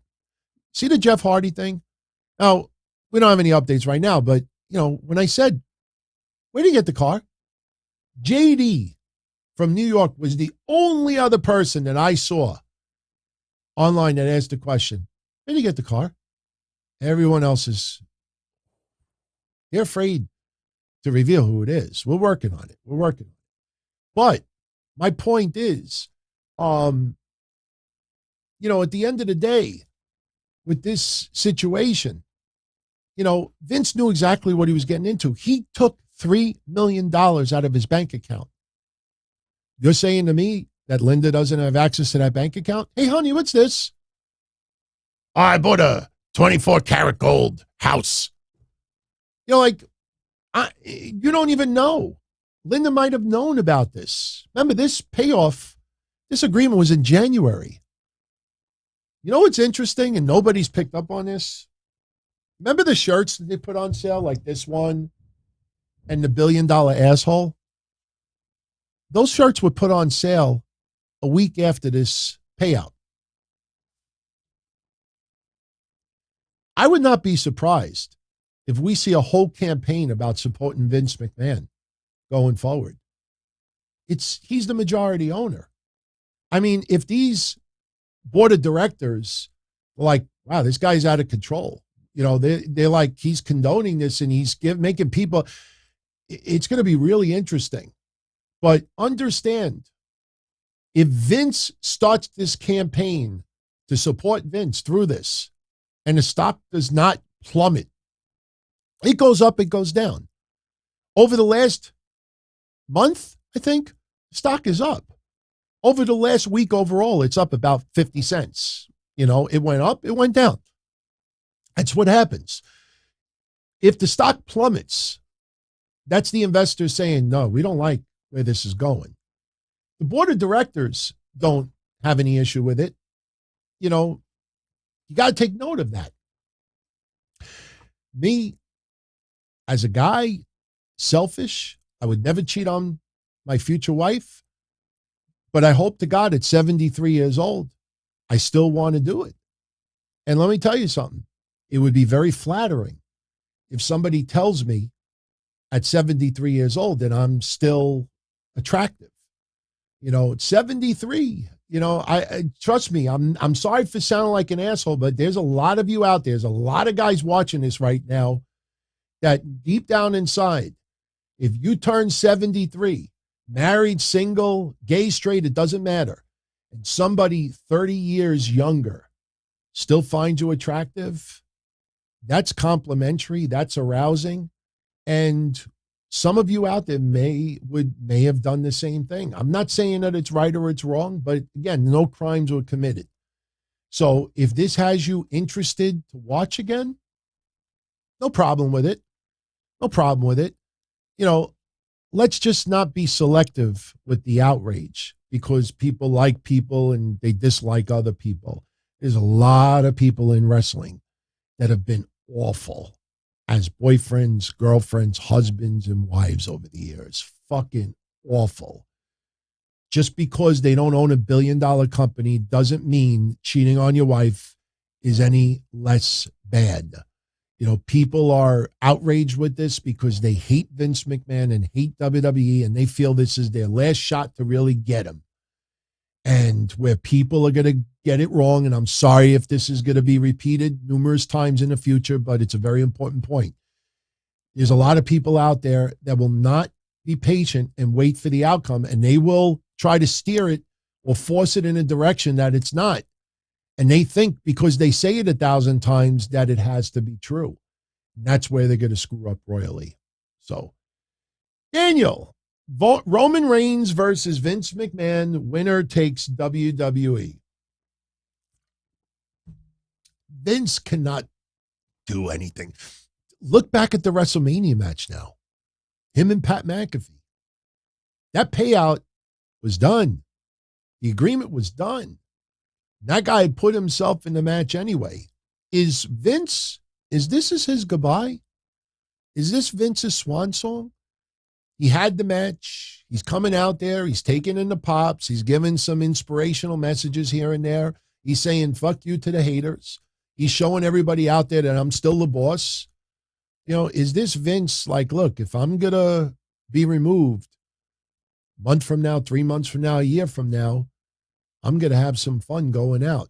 He's not committing any crimes and he's not committing any board violations. Remember, the board of directors did not vote him out of what he's doing right now. He's still part of creative. But no, he can't. Roman Reigns, it would be such a hard sell. It was believable with Pat McAfee, but against a polished, regular pro wrestler, it wouldn't work. 10 years ago, maybe different story. So, okay. Didn't know that was coming. My apologies for everybody in the video. I'm sure he was politely exited out of the chat room. Okay. So we're at an hour 33. Let's spend 12 minutes here answering questions. And if the questions are quick, we will get through a lot of them. Just write the word question before your question so I could spot it quicker. Dominic Gibson, if Vince McMahon was forced out of WWE, do we see someone from the outside like The Rock buy WWE and take it over? No.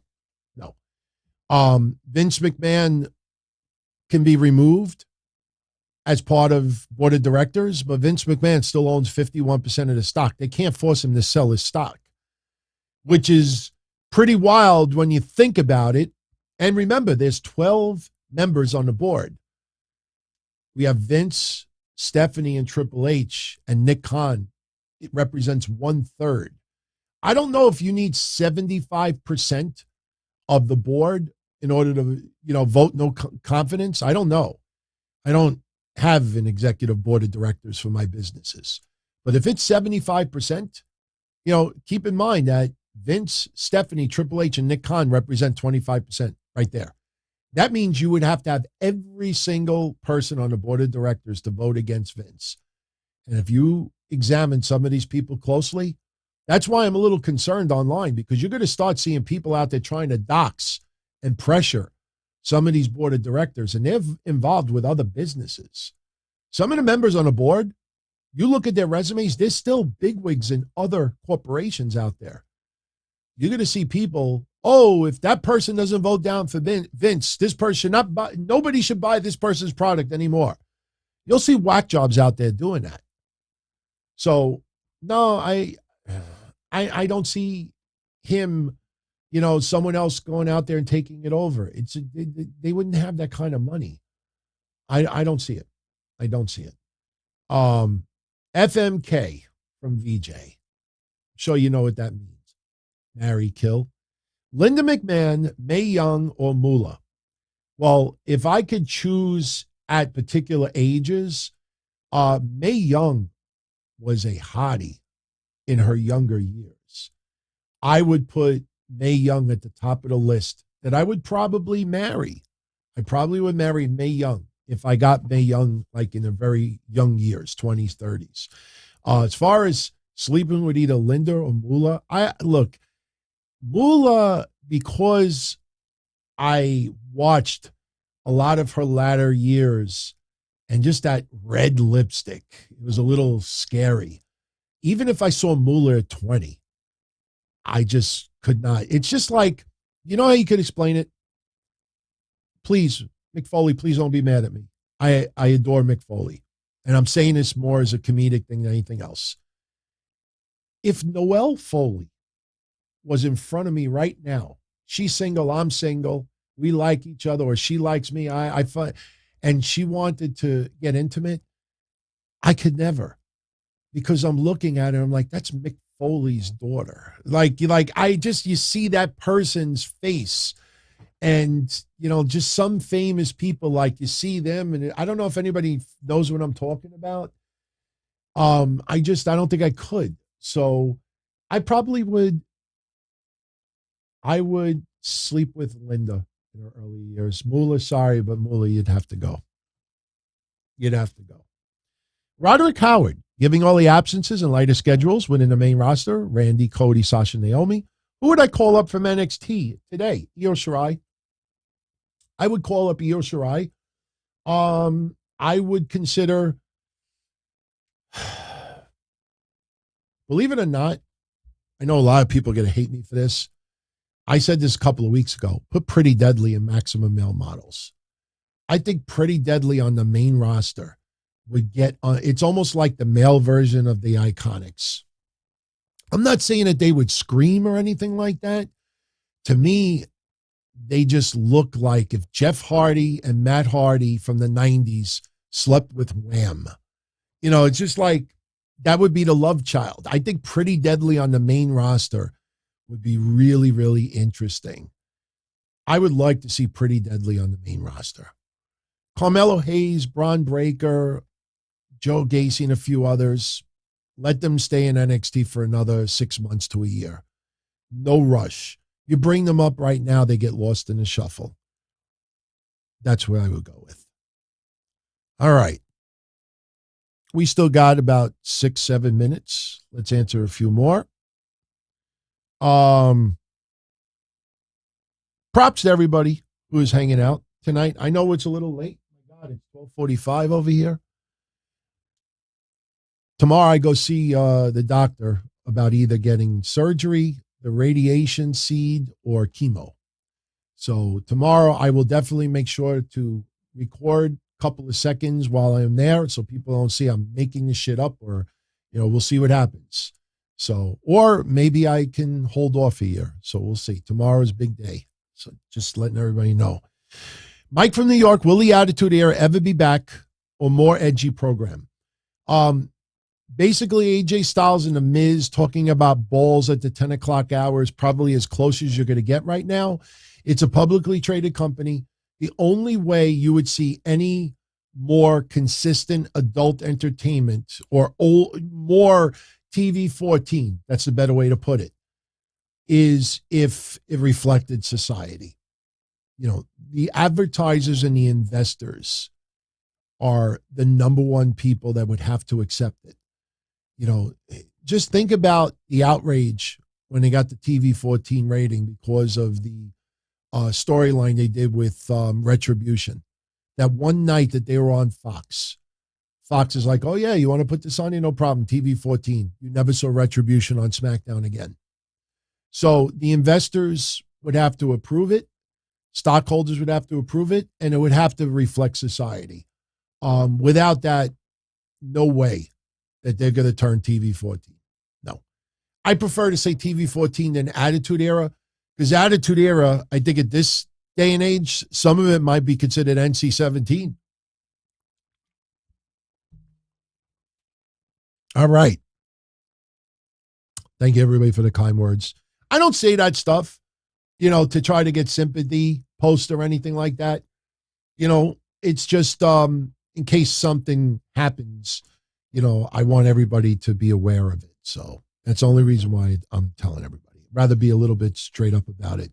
That's why, when I get some people privately that, like talk like podcasting controversy stuff, I'm like, man, I got this. You think I'm thinking about other shit like that? Doing the shows gives me fun, energy, so this is my outlet, my release. So, all right.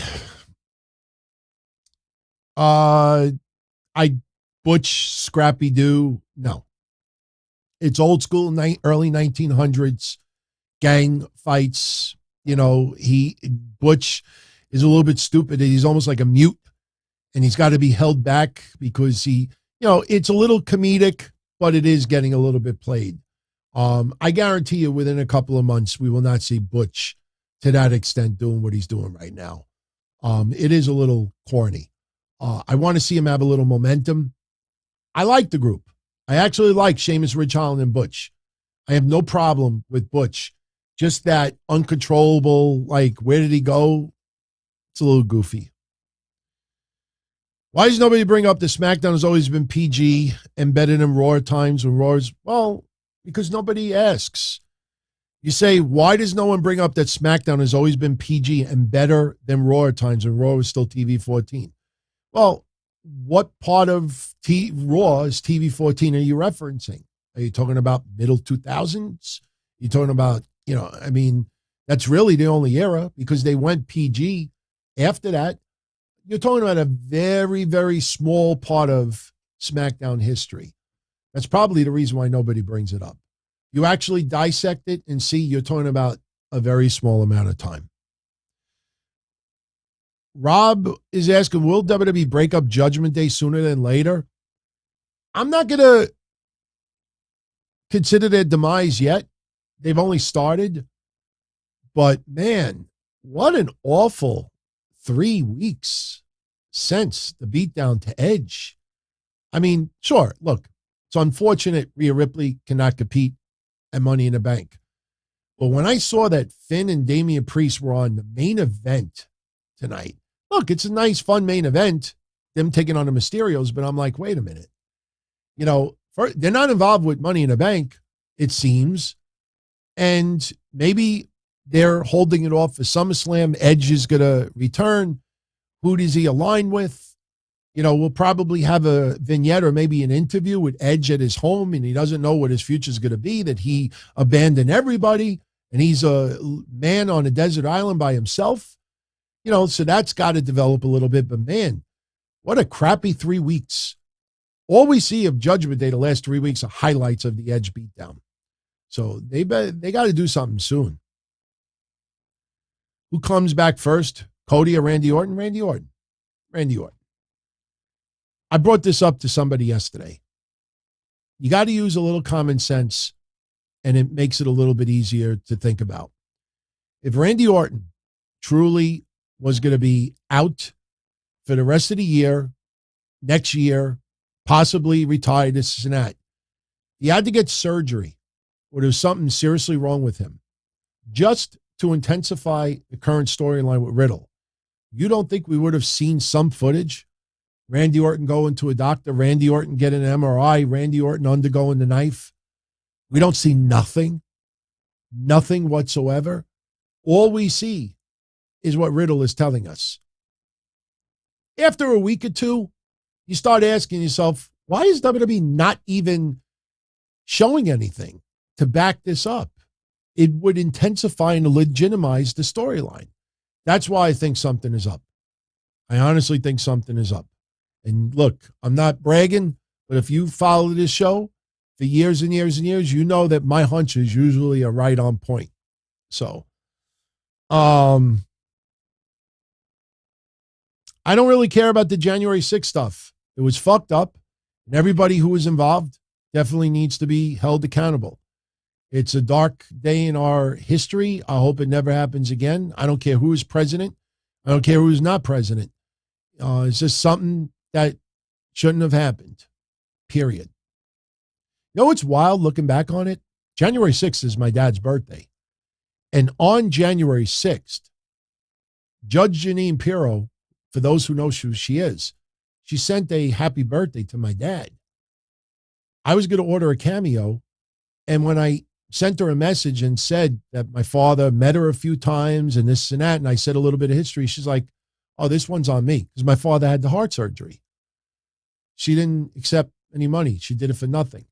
She talked about January 6th. It was going down. And I would never replay it because it would cause controversy. So, I still have it. Thank you very much.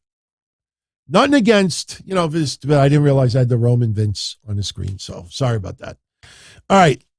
Let's bring this home in about 2-3 minutes. It's getting late. I'm tired. Where do I rank Eddie Guerrero on my all-time favorite list? Top 20. Top 20. My favorites, top 20. Easily top 20. I loved Eddie Guerrero before he even went to ECW in 1995. I mean, when I started seeing him with the Love Machine Art Bar, and then I think it was when Worlds Collide, I really started to get into Eddie Guerrero, really enjoyed his work. His feud with Dean Malenko in ECW was beautiful. Then they went to WCW after, and, he's definitely in my top 20. All right. Kurt Angle feud. Which one was better? Shawn Michaels doing the sexy Kurt, or Cena as rapping Kurt? I liked them both, but Kurt Angle feuding with Cena was better. Kurt Angle doing the rap, oh, that was funny, man. And the referee doing the beatbox, the human beatbox. I mean, I like sexy Kurt. Because it was nice to see Sherry, but unfortunately Sherry got it after. But I like Kurt Angle rapping better.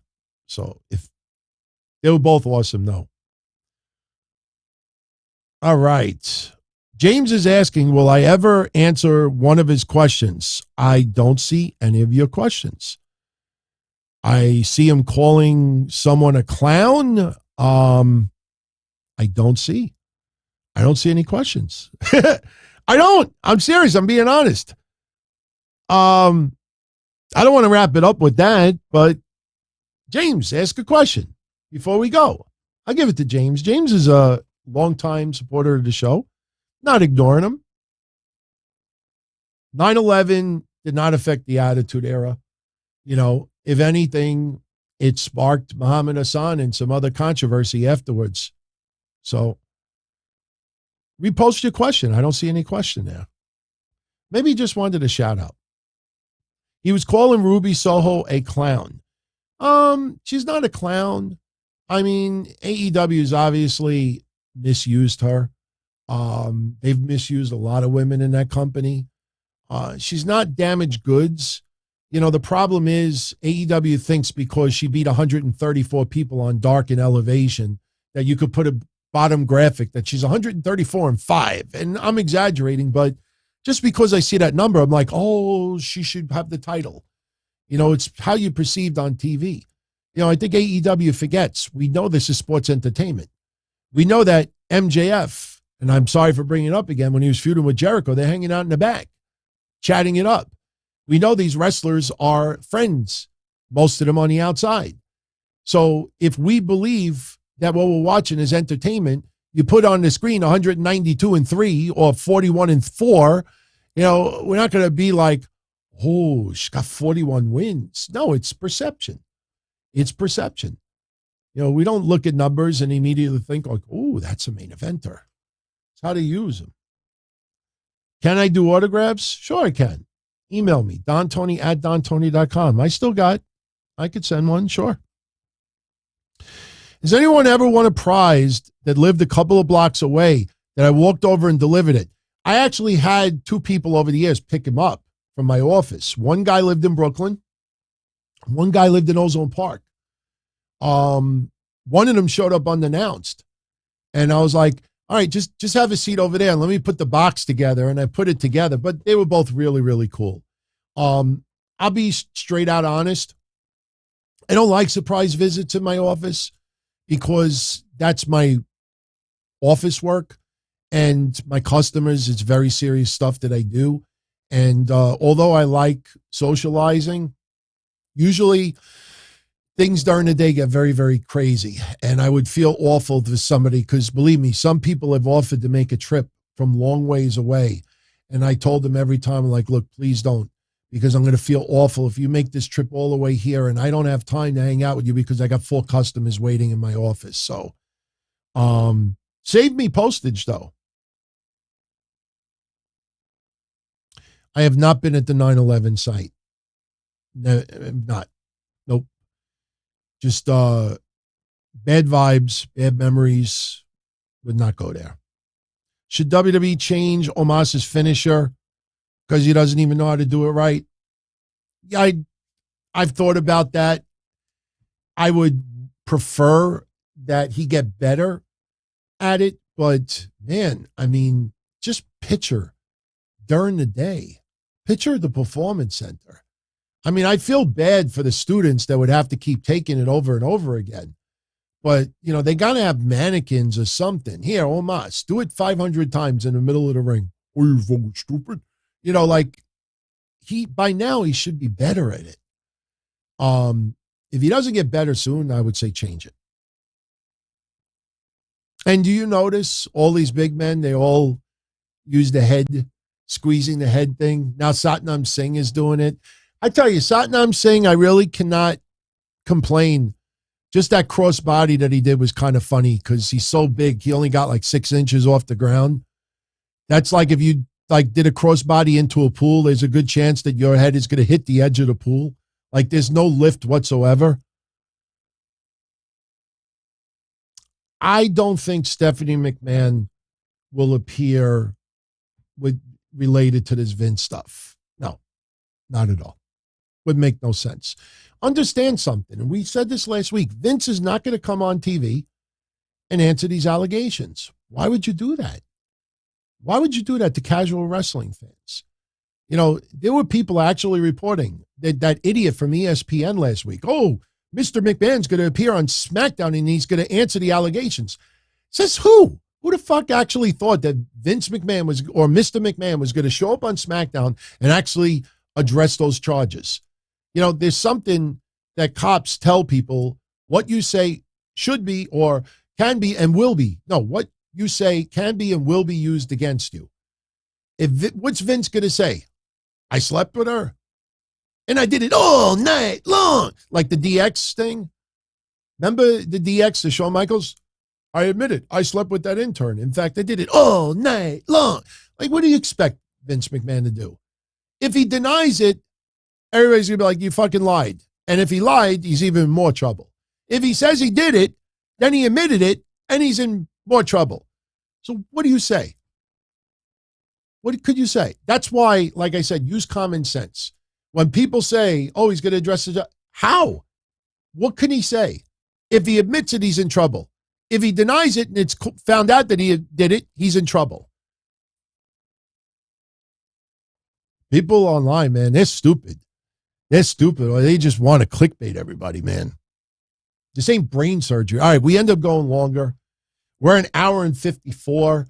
So let's go 3 more minutes. This way we'll be finished at exactly the 2-hour mark. If you're a member of our Patreon family, join me tomorrow night right after NXT. I will be here doing a show. For the listeners of Kevin Castle's Patreon shows, I let Kevin know today, probably next week, because it's a little hectic this week, especially with me personally. The channel that I use for my Patreon, Kevin shows will be there in the near future as well. The reason being is because Patreon, when you sign up or when you leave, it automatically gives you the role for my Patreon. And right now, Kevin's Patreon shows have been airing on Soup's Discord channel.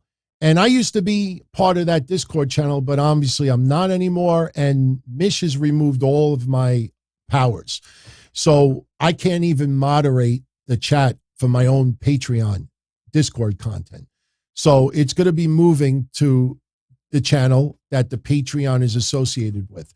Really, all that changes is that instead of clicking one menu, you click another menu. But I already told Kev, I DM'd him earlier today. He hasn't gotten back to me, but I DM'd him this afternoon that I'm going to make sure all of the Craig and all that other stuff works before, he goes over there. So probably start next week, but, I got to be able to moderate my own Patreon channel, especially when you get new people, when people leave.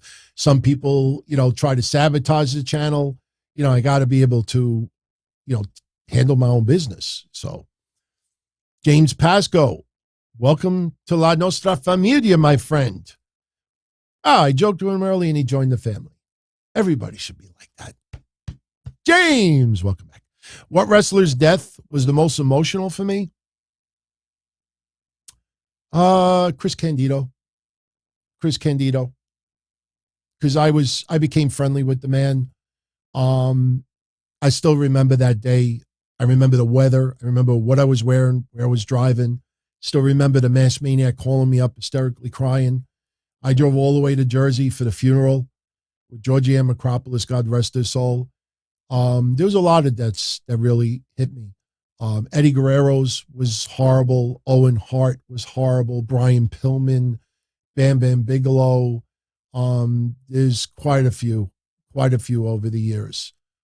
George the Animal Steel. I got to meet him twice. My grandmother adored George the Animal Steel.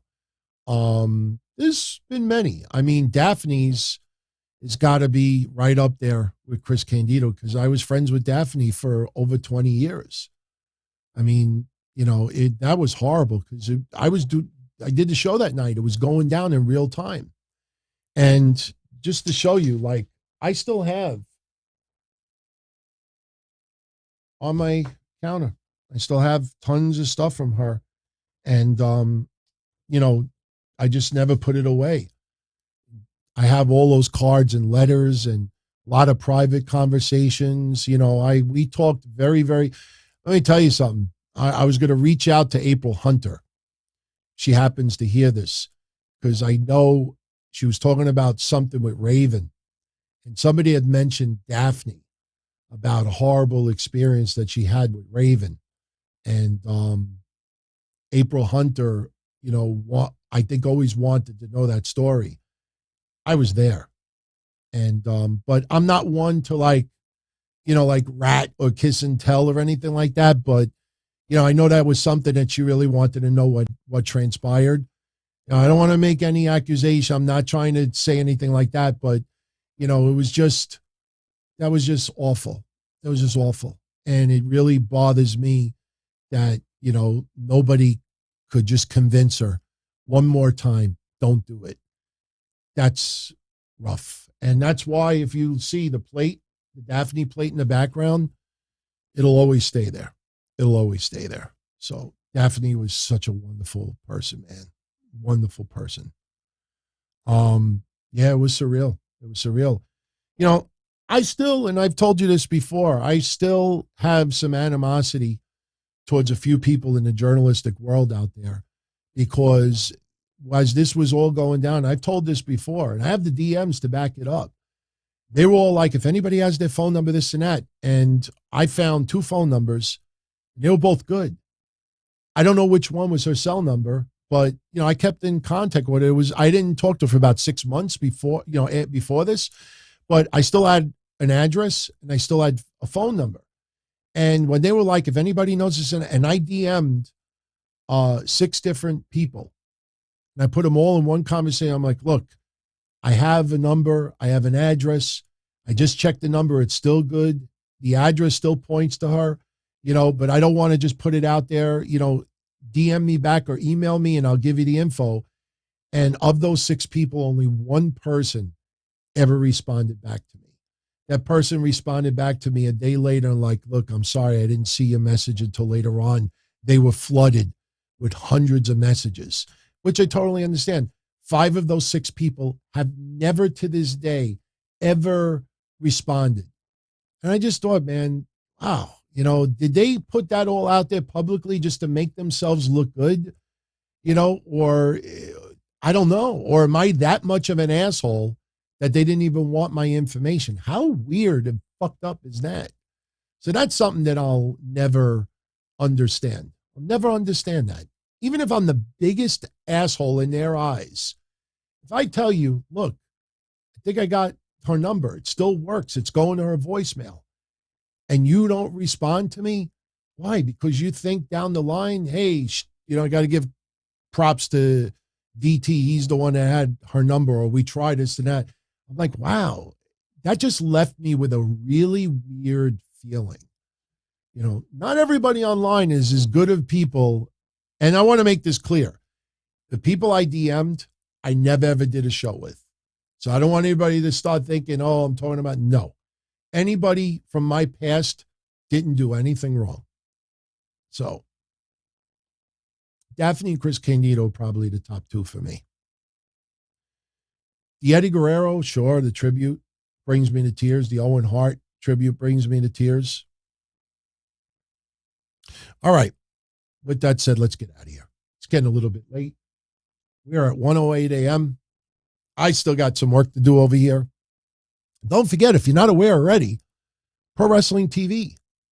They have iPhone, Android, Roku, Samsung, Smart TV. Download it. It's free. I am now on Pro Wrestling TV. My audio shows are part of the BlueWire network. My video shows are part of Pro Wrestling TV. We've been there since June 8th, and it is mind-boggling how big it's gotten already. It's awesome. And you look at that channel, and it's just like Blue Wire. You look at Blue Wire, and there's only 8 wrestling shows there. And they're Chris Van Vliet, Sam Roberts, JD from New York, Gallows and Anderson, Rocky Romero, like Top Rope. Everybody there is famous people. And then you see me. And you're like, this doesn't look right. Am I paying someone to be on there? Am I taking care of someone physically? No. That's how awesome it is. They reached out. Same thing with Pro Wrestling TV. You go there, and I'm smack in the middle between Matt Cardona and the Iconics. Think about my history criticizing Matt Cardona and the Iconics. I take pride that I've been complimenting them the last year because I had no idea that this was going to happen. But it's funny to go on that channel and you see everything is famous or their promotions, and then you see Don Tony. They're like, something is strange here. But it's awesome. And I thank you all for the support. Puts a smile on my face. And I get to take off this back brace because I got issues there. Yeah, I'm all fucked up. But it's all good. So if you're part of our Patreon family, I hope to see you tomorrow night in the chat. If you want to be part of the NXT watch party, very easy, tinyurl.com/DT watch party. Go to my social media. There's links there, plugs. I'll be putting up a teaser tomorrow. We're going to give away a pair of these. They're mint condition, brand new, sealed. I'm not opening them. So we'll pick 2 lucky winners. And tomorrow's going to be a fun episode of NXT. And I want to see if they do any storyline advancement with 2 dimes.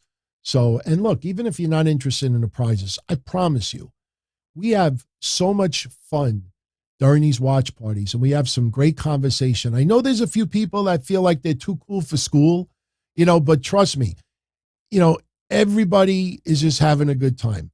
And if you're really self-conscious about how you look, you don't have to show your face on the screen. If you're afraid to verbally talk and us to hear your voice, then you type. But one thing is for certain, you will hear some awesome conversation tomorrow for 2 hours. Stop by for a few minutes. And, it's fun times. It's fun times. And I'm very, very happy to be part of that as well. They do a really good job, get playback. And they definitely, my God, they don't just do wrestling. They do all forms of sports. And they have some great channels there as well. So everyone, it's been real. Thank you for a really fun night tonight. My original intentions was 75 minutes. And it turned into 125. So that's because you keep the conversation going. So I thank you all, and you have a great night. Enjoy the rest of the week. Hopefully I'll see you tomorrow on either a watch party or Patreon. If not, Wednesday after Dynamite. Wednesday I'll probably do the predictions for Forbidden Door. Because honestly, I'm not going to get into very much detail about the New Japan wrestlers because the majority of you out there don't follow them on a regular basis. So I'm not going to say, well, this person should win, because I think it's pretty clear cut who's going to win some of these matches. So predictions will be Wednesday night after Dynamite. We'll see what goes down on Wednesday as well. And it'll be good times. So be well, everybody. Much love, and I'll see you later this week. As far back as I can remember, I always wanted to be a podcaster. For me to live any other way was nuts. To me, those goody-good people who worked shitty jobs for bum paychecks and took the subway to work every day and worried about their bills were dead. I mean, they were suckers. They had no balls. If I wanted something, I just took it. I ran everything. I paid the bills. I paid the host. I even paid the masked maniac. Everybody had their hands out. Everything was for the taking. We always called each other good fellas. You would always hear from somebody. You're gonna like Don Tony. He's all right. He's a good fella. He's one of us. But if you're part of my crew, nobody ever tells you they're gonna get rid of you. It doesn't happen that way. There weren't any arguments or curses like in the movies. See, your haters come with smiles. They come as your friends, the people who've claimed they care the most for your life. And now that's all over. And that's the best part. Today everything is different. There's lots of action. I don't have to wait around for everything like everyone else. Oh, I didn't get the vaccine? Fuck you, vaccine me. Oh, your delivery guy has COVID? Fuck you, feed me.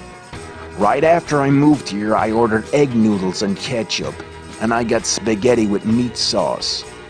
I'm no longer an average nobody, while they get to live the rest of their lives like a bunch of schnooks.